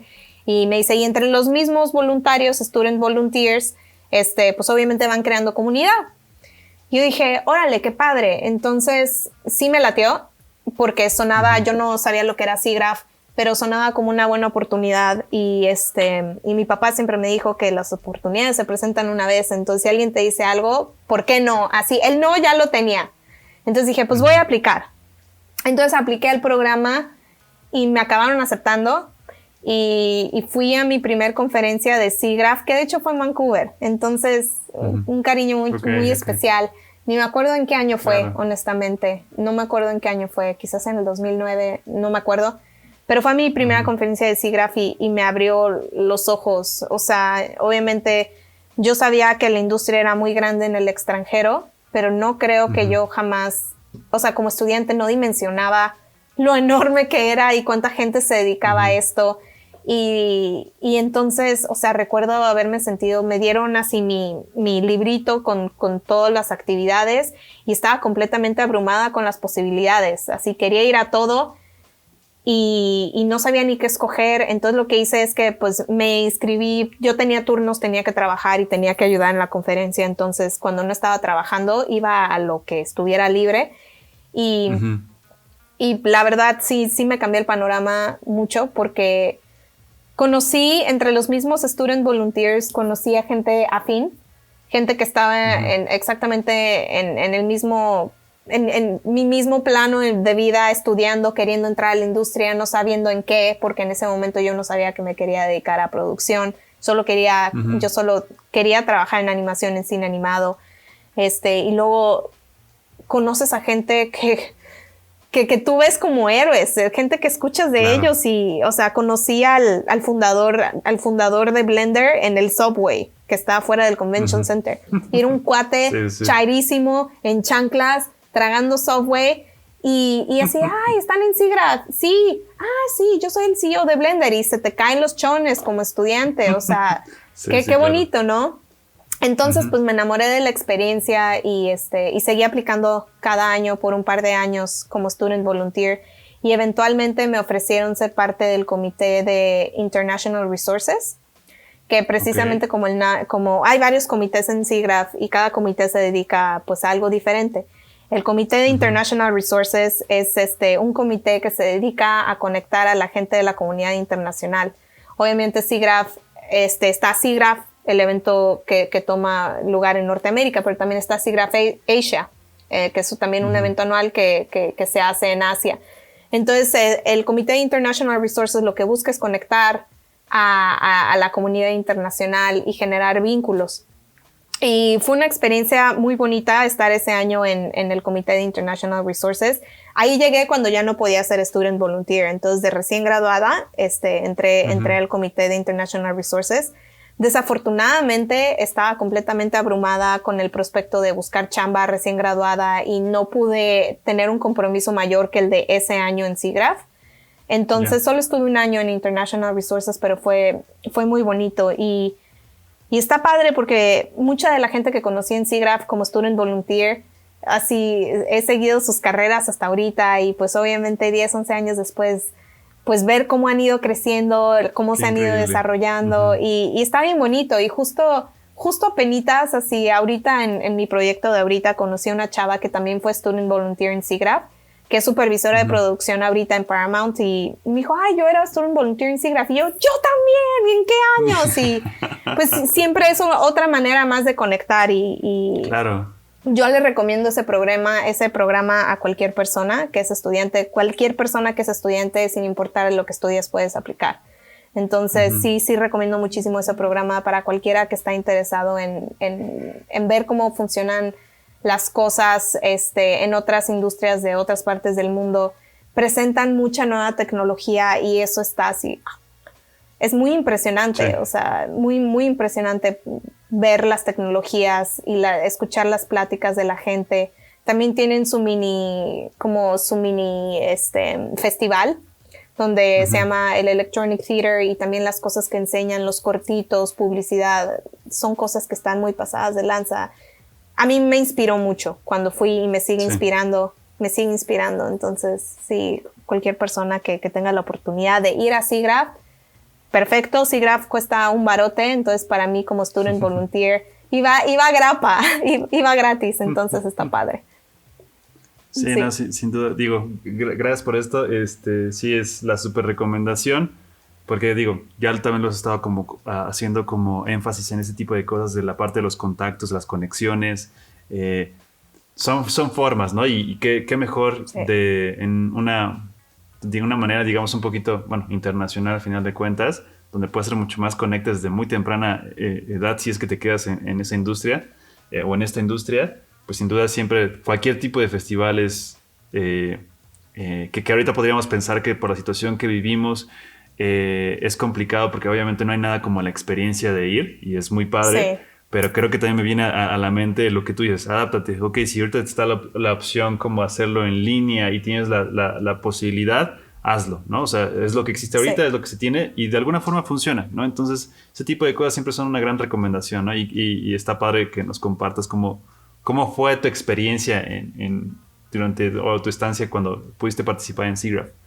Sí, tengo una historia que creo que vale la pena contar de por qué es importante ir a ese tipo de eventos. Ya fuera de estudiante, mi último año que fui como parte del comité de International Resources, ya estaba trabajando en Huevo Cartoon. Y como mencioné, usábamos Shotgun. Y y entonces me acuerdo, tienen un área de expo donde todas las compañías tienen su stand, pues obviamente para vender sus productos, su software, su hardware, sus tools. Y estaban los de Shotgun. Cuando todavía era Shotgun, una empresa independiente Autodesk. Y y eran bien padres porque los de Shotgun siempre se vestían de negro con unos chalequitos, se veían súper monos. Y el caso es que, bueno, ese año me armé de valor y dije, pues me voy a ir a presentar con ellos y les voy a decir lo que hacemos. Y llegué y me presenté con ellos, no sabía ni con quién estaba hablando, pero era Johnny Dugit. Y llegué y hola, soy Denise, soy de México, trabajo en una empresa en México y usamos Shotgun. Y se les hizo bien raro, así como que, ¿en México? Y yo, sí, en México usamos Shotgun. Y conocían al Doc, obviamente, porque el Doc es íntimo de todos ellos. Desde ese entonces, cuando yo era un moco, el Doc ya era gran conocedor, sobre todo de Shotgun. Y me decían, el Doc. Les dije, no, yo no trabajo con el Doc, yo estoy aparte, trabajo en Huevo Cartoon. Y entonces me empezaron a preguntar de cómo trabajábamos. Y como en ese entonces y hasta la fecha, Shotgun te cobra por cuenta activada. En ese entonces en Huevo Cartoon, pues como no había dinero, pues teníamos como muy pocas cuentas activadas. Y entonces les conté cómo trabajábamos. Y se conmovieron mucho por el proyecto, se conmovieron de cómo estábamos usando la plataforma. Y nos regalaron cuentas, nos dijeron así, conocí al CFO de Shotgun, me dijo, ¿sabes qué? Dame tu correo, les voy a regalar cuentas. ¿Cuántas necesitas? Para que cada persona de tu empresa tenga su propia cuenta de Shotgun. Y yo así, ¡oh! ¿De verdad? Y sí, nos regalaron cuentas. Así, muchas. Qué padre. Muchas cuentas por la duración del proyecto. Y, híjole, son de esas cosas que no estás buscando, porque no estaba buscando eso. Y que funcionan, y me acuerdo que llegué con el productor, le dije, oye, esto pasó en SIGGRAPH y nos van a regalar cuentas, y el otro así de, ¿Coco? Sí. Me dice, ¿qué quieren a cambio? No, pues que les demos un agradecimiento a la película, o sea, bien padre, esas conexiones que se hacen en SIGGRAPH, porque no son forzadas, se dan naturalmente, híjole, nunca sabes a quién vas a conocer, con quién vas a conectar, o sea, de verdad, muy recomendado, sí. Qué padre experiencia. Sí, o sea, es algo que tal cual, o sea, eso sí tenía precio, pero no tiene precio, ¿no? Es el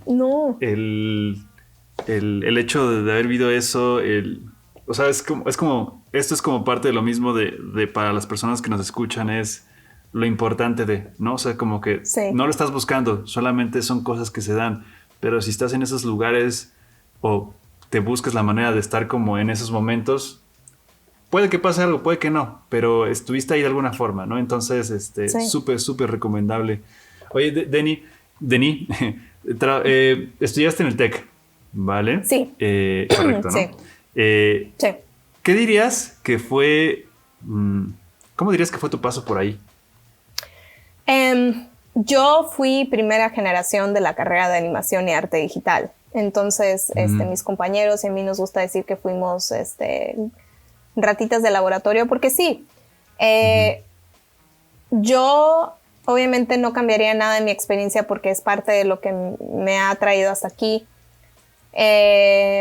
Lo que más disfruté de mi experiencia, irónicamente, fueron a las personas que conocí y muchas de ellas que hasta la fecha considero amigos. Si encontré mi vocación de producción es porque uno de mis compañeros se dio cuenta que tenía el perfil y me dijo, ¿nunca has considerado producción? O sea, como que ya lo estás haciendo ahorita en las tareas de la escuela. Y yo decía, supongo. O sea, sacaría de mi experiencia que definitivamente no cambiaría mi experiencia por nada porque aprendí muchas cosas, conocí a muchas personas, pero la escuela no garantiza tu desarrollo laboral, es mi aprendizaje. En Facebook, tiro por viaje, sale la pregunta, ¿pagar universidad, estudiar en línea, me voy a la VFS o estudio en Animation Mentor? No hay respuesta correcta porque a final de cuentas tu experiencia va a depender de las ganas que tú le eches. Siendo muy honestos, yo académicamente en el TEC flojeé muchísimo. En cosas que quizás me hubiera gustado ya en retrospectiva no haber flojeado. Así, mis clases de programación me dan muchísima flojera y ahorita estoy pensando en inscribirme en un curso otra vez porque son habilidades que sirven. Hasta las clases que no te gustan. Entonces, conocimiento académico se puede encontrar en cualquier lado, dependiendo del perfil de la persona. Hay personas que aprenden viendo, hay personas que aprenden escuchando, hay personas que son autodidactas. ¿Vale la pena o no vale la pena? Depende de cada quien. A mí me valió la pena. Me valió la pena porque hice muy buenos contactos. Aprendí mucho. Como mencioné ahorita, llegué a SIGGRAPH porque uno de mis maestros me lo recomendó. Empecé a explorar la carrera de producción porque uno de mis compañeros se dio cuenta que tenía el perfil. Entonces, no cambiaría nada en mi experiencia, pero pues es algo muy, muy personal. O sea, a mí me disfruté mucho ser rata de laboratorio, porque experimentamos mucho con el plan de estudios. Se nos dieron varias libertades que quizás a generaciones posteriores no se les dieron. Fue muy chusca toda la experiencia porque obviamente, o sea, como éramos primera generación, pues muchos de los maestros también estaban improvisando. Muchos de mis maestros son gente bien, bien chida. Algunos con los que he tenido el gusto de trabajar ahorita, o sea, Luis de la Cerda, sí, era una leyenda ya cuando yo era estudiante y fue maestro. Y me acuerdo que yo estaba enojada porque no fue mi maestro. Y yo quería que él me diera clase de lighting y no me tocó en su salón. Y tuve oportunidad de trabajar con Luis de la Cerda en CineSite. Entonces, o sea, como que esos contactos están bien bonitos, están bien chidos. Agradezco mi experiencia definitivamente, pero pues siempre me preguntan esto y la razón pues por eso que lo menciono. O sea, ¿recomiendas el TEC? Pues dependiendo de qué clase de persona, qué es lo que busques, si sí o si no. O sea, yo no pienso que la escuela haga la persona. O sea, depende de la disciplina, de las ganas que les eches, lo que le vas a sacar, ¿no? A la experiencia. Yo le saqué mis contactos, yo le saqué mi perfil de carrera, y estoy muy agradecida con mi experiencia. ¿Me la dio el TEC tal cual? No. Me la dio la gente, los maestros, ¿sabes? Pero no, yo no cambiaría mi experiencia. Estuvo chida. Me gustó mucho las libertades que tuvimos como chusca primera generación. Digo, qué padre, la verdad, me gusta la forma en que lo mencionas. Oye, y por ejemplo, ahorita ya nos platicaste un poco de esta experiencia, cómo fue que más o menos te dieron como la guía de que tal vez producción podría ser lo tuyo. Está padre cómo nace eso. ¿Cómo viviste esta parte de esto es a lo que me quiero dedicar? ¿no? O sea, por lo menos, digo, tal vez la especialización, ya vimos cómo llegaste, o dijiste, ahí va la línea por este comentario, o que vieron esas habilidades en ti, pero estar como de decidir que este podría ser como tu camino. Pues es muy interesante. En el TEC tenían unos proyectos que hacían una vez al año que se llamaban talleres verticales, en los que suspendían clases y juntaban a todos los estudiantes de la carrera de todos los grados y los combinaban en equipos y durante una semana se dedicaban a hacer un proyecto. Y entonces en uno de esos talleres verticales yo era líder de proyecto y mi amigo Alex Dingfelder, que ahorita es, si mal no recuerdo, CG Soup and Buck en Los Ángeles. Mi amigo Alex Dingfelder era líder de proyecto, o sea, mi competencia, en otro equipo. Y el caso es que estaba yo ahí haciendo mi desmadre, chambeando y diciendo, no, tú, que sí, vamos organizando el proyecto. Y Alex volteó y me vio y me dijo, ¿nunca has considerado producción? Así como que se ve que estás disfrutando esta parte del proceso. Sí. Deberías considerarlo. Y en ese punto así como que sí me metió un Inception, pero en ese entonces yo estaba pensando dedicarme a los motion graphics. Porque me gustaban mucho y también los disfrutaba mucho. Entonces, pero me metí en Inception y bueno, creo que ese fue el mismo año que fui por primera vez a SIGGRAPH y no estaba convencida de lo que quería hacer y fui a aprender. Y me acuerdo que fui a una de las pláticas de producción en SIGGRAPH y estaba mesmerizada porque un productor de Disney estaba hablando sobre su experiencia. Ya ni me acuerdo produciendo qué proyecto era, ya ni me acuerdo. Pero me acuerdo que me sentí mesmerizada por el proceso y por lo que él describía que era su chamba. Y dije, órale, va, quizás esto sí está bastante interesante. Y entonces, platiqué, y no me acuerdo con quién, pero platiqué con alguien que me recomendó un libro. Me dijo, si te interesa, si tienes curiosidad, hay un libro que se llama Producing Animation. Me dijeron, búscalo y léelo. Eso describe como que muy desglosadito a lo que hace producción, porque yo ni siquiera entendía bien qué hacía producción en cine animado. Me quedaba muy claro cuál era el rol de producción en acción viva, porque era cinéfila y estuve así de estudiar comunicación también en otra vida. Entonces, pero no tenía muy claro el rol de producción en animación, ni los pasos, ni en sí qué hacían. Entonces me compro este libro, lo empiezo a leer, me empieza a gustar más la idea, sigo haciendo producción en mi carrera porque pues eso es lo que me gustaba, ya me di cuenta y me graduó, me acabé graduando del TEC y entonces digo, bueno, ¿y ahora? Y empecé a buscar roles de producción. Y encontré un rol de producción, pero era en una agencia de publicidad. Me entrevisté para el puesto y obviamente no me lo dieron porque no tenía ni idea de cómo se hacían las cosas en acción viva y encontraron a alguien más calificado para el puesto. Entonces dije, chale, pues no encontraba más roles de producción en ese momento. Y dije, pues ¿qué hago? Necesito un trabajo, estoy deprimida, mi vida no tiene sentido ya que no estudio. Y pasé por todo ese limbo. Me metí a trabajar, pero de otra cosa completamente distinta. Y dije, bueno, y necesito un trabajo en la industria, necesito meter mi pie en la industria. Y no se me abría una oportunidad en producción animada. Entonces dije, pues, ¿qué hago?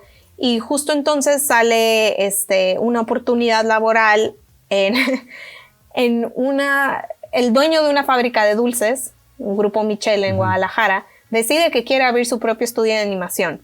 Entonces me contactó una conocida y me dijo, oye, ¿sabes qué? Esta persona de mi contacto de Grupo Michel quiere abrir su estudio de animación y está buscando gente. ¿Quieres entrarle? Y yo le dije, sí, pero quiero producción. Y me dijeron, no, es que ahorita no tenemos a nadie de producción, pero no es necesario porque pues el dueño de la empresa va a hacer ese rol. Pero pues hay de comp. Yeah. Y yo, pues órale, así comp en After Effects. Y yo, órale, pues, de Motion Graphics, va. Y pues estuve trabajando ahí, siempre buscando el rol de producción, pero no se dio. Estuve trabajando ahí y entonces fui a SIGGRAPH en ese punto y en SIGGRAPH conocí a la reclutadora de Disney que estaba haciendo reviews de demo de CV. Entonces le di mi CV de producción. Me dijo, oye, aquí no veo que tengas Shotgun entre tus programas. Y yo así, no, así, ¿qué es Shotgun? Y ya ella me explicó, me dice, no, si quieres un rol de producción, te recomiendo que aprendas Shotgun, porque este es el estándar. Me dice, esto es lo que usamos en Disney. Y pues, apréndelo. Entonces, me acuerdo que llegué de SIGGRAPH, abrí, vi más o menos qué era, y justo en ese entonces se abre la vacante de coordinadora de producción en Huevo Cartoon. Ok. Y apliqué, y yo estaba trabajando en Grupo Michel, y apliqué, y me lo dieron porque sabía usar Shotgun. Súper. Ahora sí que gracias por conectar todo eso. Sí, así. Y así es así es como logré mi primer puesto en producción. Y como mencioné, Huevo Cartoon a mí me cambió la vida de muchísimas maneras. Y así es como fueron las piezas que me llevaron a producción. Y para mí producción es lo que he hecho desde entonces y me fascina y me encanta. Si no hiciera producción, haría algo como artist management, pero está muy ligado a producción también. Y me fascina, me encanta. Y me da mucho gusto que desde ese entonces ha salido una oleada de gente que también se dedica, que tiene un background en animación igual que yo y que se dedican a la producción. Entonces, me da muchísimo gusto, así me llena el corazón cuando veo que hay gente que está estudiando animación para dedicarse a producción en animación. Sí, es mi máximo cuando veo eso. Sí, me tocó ir a dar una plática al TEC, a estudiantes del TEC, y después de la plática varias personas vinieron y decían, ay, yo también quiero producción. Y, es muy bonito. Sin duda satisfactorio, ¿no? O sea, el poder, sí, o sea, y justo, o sea, lo mismo, se repite, o sea, este es el objetivo, es ya conociendo más tu historia, ahora sí que más completa es sin duda, parte del objetivo de esto es inspirar, y qué padre que ya, o sea, sin duda estás inspirando a personas, pues ahora sí que mostrarles un poquito de cómo va esta especialidad, ¿no? Este rol. Sí. Está padre. Sí, Oye, sí, porque... perdón. Dime. Perdón. No. Dale.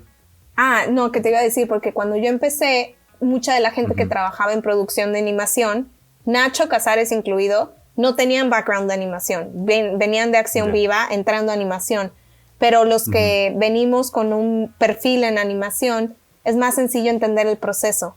Entonces ya lo que necesitas es lo que te digo, tener los soft skills y aprender el software de producción, que by the way no siempre va a ser ShotGrid, o sea, cada compañía tiene sus cosas, entonces es bueno saber, pero esta oleada de gente que trae el perfil de animación yo creo que es súper útil, y me da gusto verlo. Oye, ¿y cómo supiste que animación era lo tuyo, que querías estudiar animación? Mi papá, bueno, aquí ya me voy un poco a lo personal, pero mi papá es ingeniero en sistemas y es un geek. Mi papá es un geek, es un geek en todo el sentido de la palabra. Desde muy chiquita me ponía a armar computadoras con él y desde muy chiquita hizo su mejor esfuerzo para que yo aprendiera a programar. Completamente fracasó. Pero cuando sale Toy Story al cine, mi papá me llevó a verla, porque para él como ingeniero se le hacía maravillosa esta idea y este concepto de hacer arte y hacer cine animado por medio de la computación, o sea, usando pues software completamente en computación, porque obviamente la animación tradicional hace muchos años, yo sé que ya no es así, pero hace muchos años era completamente manual, escaneada, pintada a mano.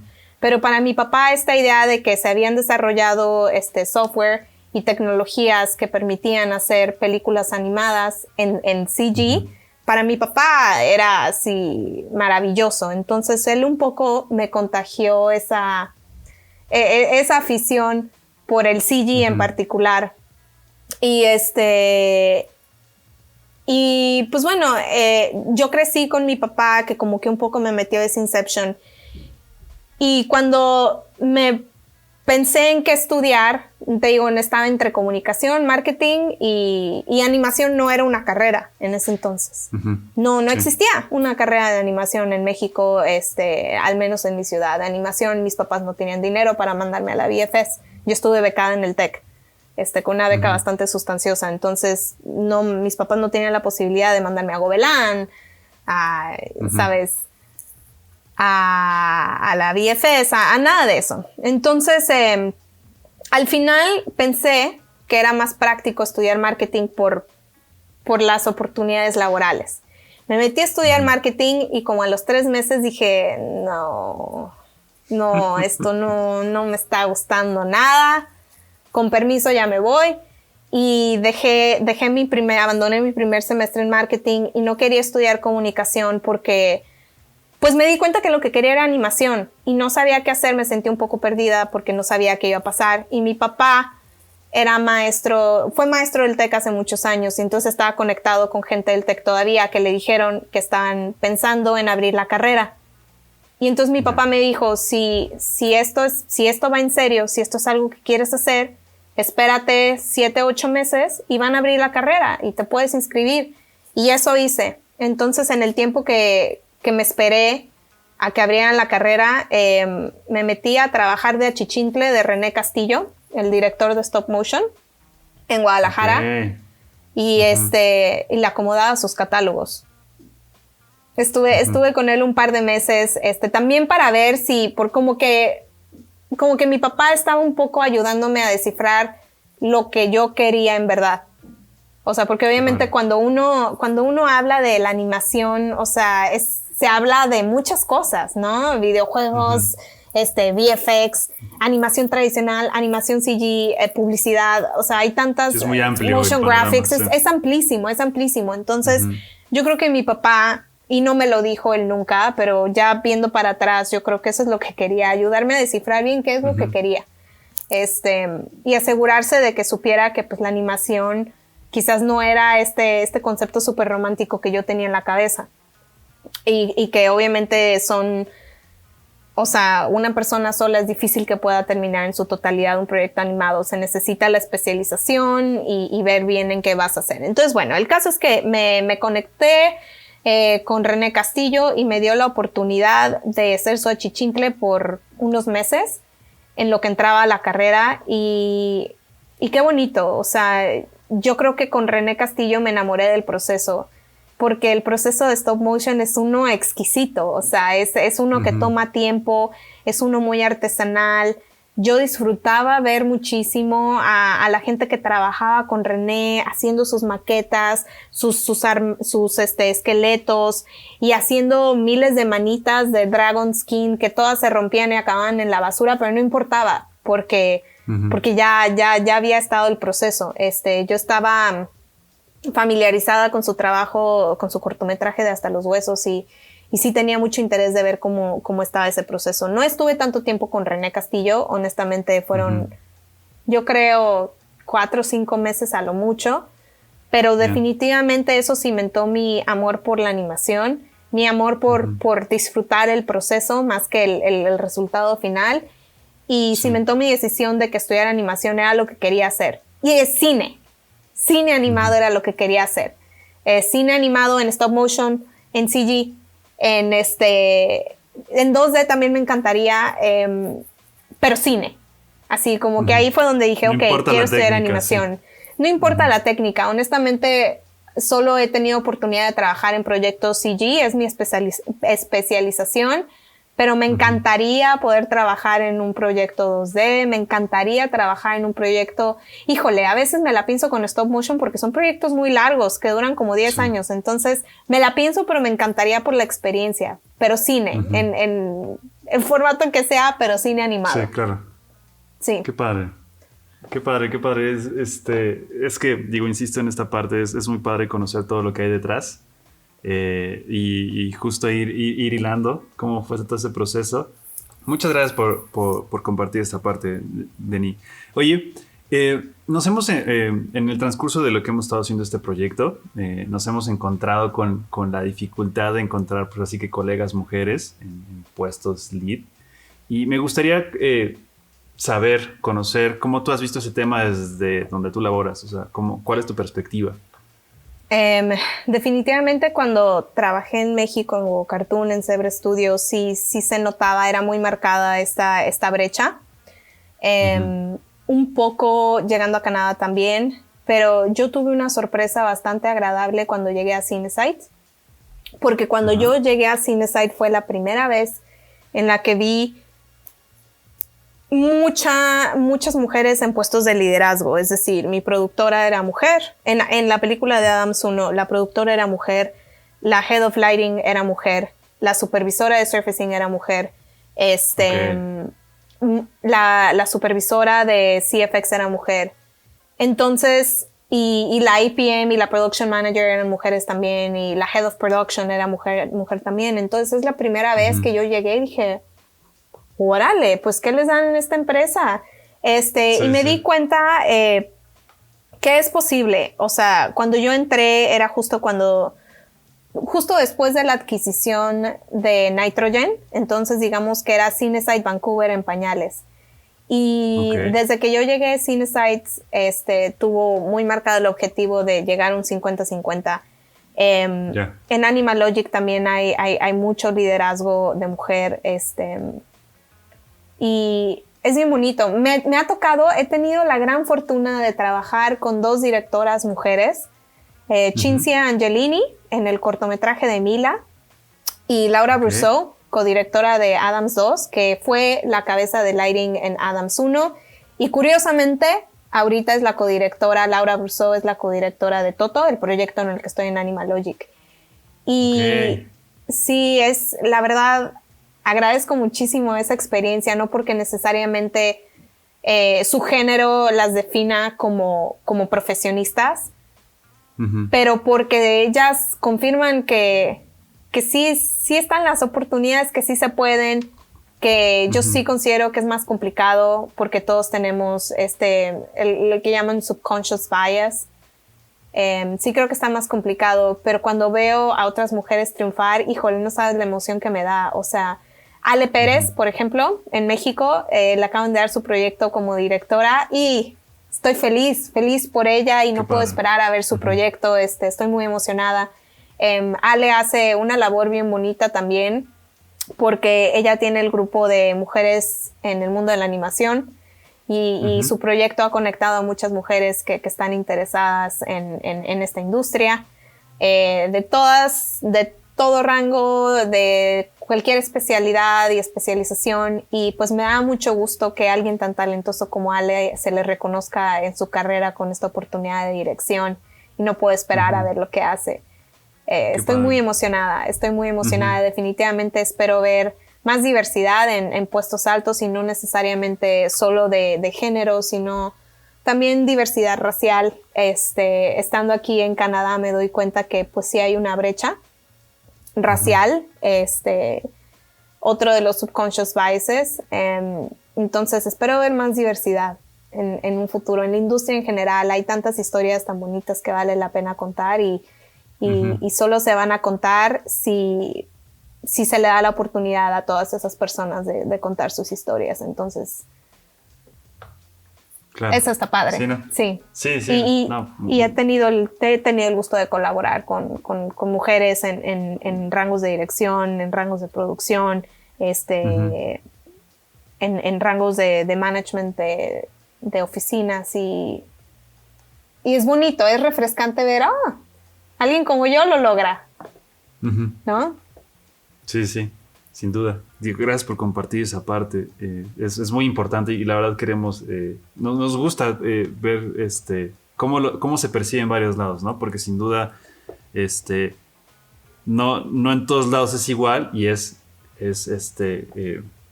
inspirador, es bueno saber tu experiencia porque ellos hace lo que tú dices, ¿no? El subconscious bias, ¿no? Esta parte. Gracias por compartir eso. Y me gustaría, ya estamos casi en la parte final, me gustaría que nos platicaras si hubo algo que te hubiera gustado escuchar cuando empezabas. Así que, no sé, tuviste momentos, supongo que de incertidumbre. Sí. Cuando yo empecé en la industria, yo creo que había mucha incertidumbre sobre si esta carrera era ahora sí que rentable, si se podía vivir de esto, se puede vivir del arte, se puede vivir de la animación. Y era fuente de estrés, ¿no? Que uno que no se sabía. Entonces, y veo esta pregunta también varias veces. Entonces yo lo que le digo a la gente es hay que tener paciencia. Los pasos son chiquitos, pero sí se llega a donde se quiere llegar. Y no tengas miedo de pedir lo que quieres. Yo creo que a veces, creo que es hasta un poco cultural a veces el mexicano, el si estás incómodo o si quieres pedir más, si no estás contento con tu paga, con tus condiciones laborales, pues órale, aguántate y ya. Entonces hay veces que no, o sea, pide las cosas, aprende cómo pedirlas y cuándo pedirlas, pero pídelas y se va a dar. O sea, todo se va a dar. Entonces no hay que correr antes de caminar, todo es un proceso. Yo a veces peco de impaciencia. No soy católica, pero me encanta la expresión de pecar. Peco de impaciencia. Y entonces mi consejo para la gente es calma. Pasos chiquitos, certeros, constantes. Pide lo que necesitas de manera respetuosa y vas a llegar a donde quieres llegar. Ese sería mi consejo. O sea, como que hay veces que vemos mucha gente que luego empieza a trabajar en empresas que uno ve inalcanzables o que luego suben de puesto muy alto y a veces es fácil sentirse solo o que uno se queda atrás, pero no, o sea, hay que tener paciencia y no comparar. Claro. Y crear conexiones, sí. son bien importantes. Sí, claro, sí, sin duda. Así que gracias por compartir eso también. Estamos tan metidos en estos proyectos creativos, trabajamos para producciones, pero a veces, no sé si te sucede a ti, a veces nos hace falta como hacer lo propio, ¿no? Entonces, no sé si tú en lo particular tienes algún proyecto personal. Pues ahorita un poco mis proyectos personales no son en animación. Estoy empezándome a clavar con arte textil. Ok. Sí. Entonces no son en animación, pero definitivamente mi esposo ya lleva mucho tiempo queriendo desarrollar, él también trabaja en industria y queriendo desarrollar su proyecto, entonces solo estamos esperando un poco a que eso despegue. Ojalá en un par de años y ver qué sale de ahí. Pero yo ahorita estoy un poco diversificándome con el arte textil. Entonces, ese es mi rollo ahorita. Nada relacionado en este momento con la animación. Sí. No digo, está padre. No necesariamente tiene que ser de esto, ¿no? O sea, a veces necesitamos esa otra parte, ¿no? Para tal vez movernos a otra cosa y eso nos refresca en lo que hacemos. Entonces está padre conocer si es que hay algo ahí. Oye, ¿y qué sigue para Denis? ¿Qué sigue? ¿Qué sigue para Denis? Pues me encantaría seguir haciendo producción en cine animado. Me encantaría intentar otros medios, como mencioné. O sea, tengo un interés muy grande en el 2D. Me gusta mucho, o sea, estas películas que está haciendo, y se me acaba de olvidar el nombre del estudio, Song of the Sea. El estudio que hizo Song of the Sea está haciendo proyectos 2D bastante interesantes. Y me encantaría diversificar un poco e intentar hacer cine con otras técnicas. Eso me encantaría hacer. Otra cosa que quizás me gustaría explorar sería la parte de artist management, que también me late, pero antes de dejar mi producción yo creo que me encantaría diversificar la técnica y un poco aprender de cómo se hace una película stop motion, participar en ese proceso, una película 2D. Digo, el estudio que se me fue, ¿cómo se llama? Creo que están ubicados en Irlanda. Hacen proyectos muy interesantes. Me fascinaría. Okay. Laika Antes mi sueño era Disney, ya no lo es, pero me gustaría, los Laika me caen bien, me encantaría colaborar en Laika, sí. Qué padre, digo, ahora sí. Sí, o sea, con todo lo que nos platicas, sin duda vas a lograr lo que tú quieres. Digo, ya podemos darnos cuenta de cómo es tu personalidad y sin duda lo vas a lograr. Denis, ha sido un gusto poder platicar contigo. Es sin duda inspiración, que es lo que a veces nos hace falta. Muchas gracias por este espacio, por ese tiempo que te has dado para poder platicar con nosotros. ¿Hay algo más que quisieras agregar? Me da mucho gusto ver esta nueva oleada de generaciones nuevas que están tan hambrientas de entrar en el medio. Veo mucha gente interesada en animación con background, interesada en producción con background de animación. Eso me emociona mucho. Quien sea que quiera cotorrear, estoy en LinkedIn. Mándenme un mensaje. Siempre bienvenidos todos los mensajes. Me encanta poder colaborar y si necesitan hablar o si algún consejo que yo pueda dar, ahí estoy abierta. Nunca respondo en Instagram ni en Facebook, pero en LinkedIn ahí sí estoy al pendiente. Vale. Sí. No, pues otra vez muchísimas gracias por esto, Denis. Ha sido un placer. Nos vemos en la próxima.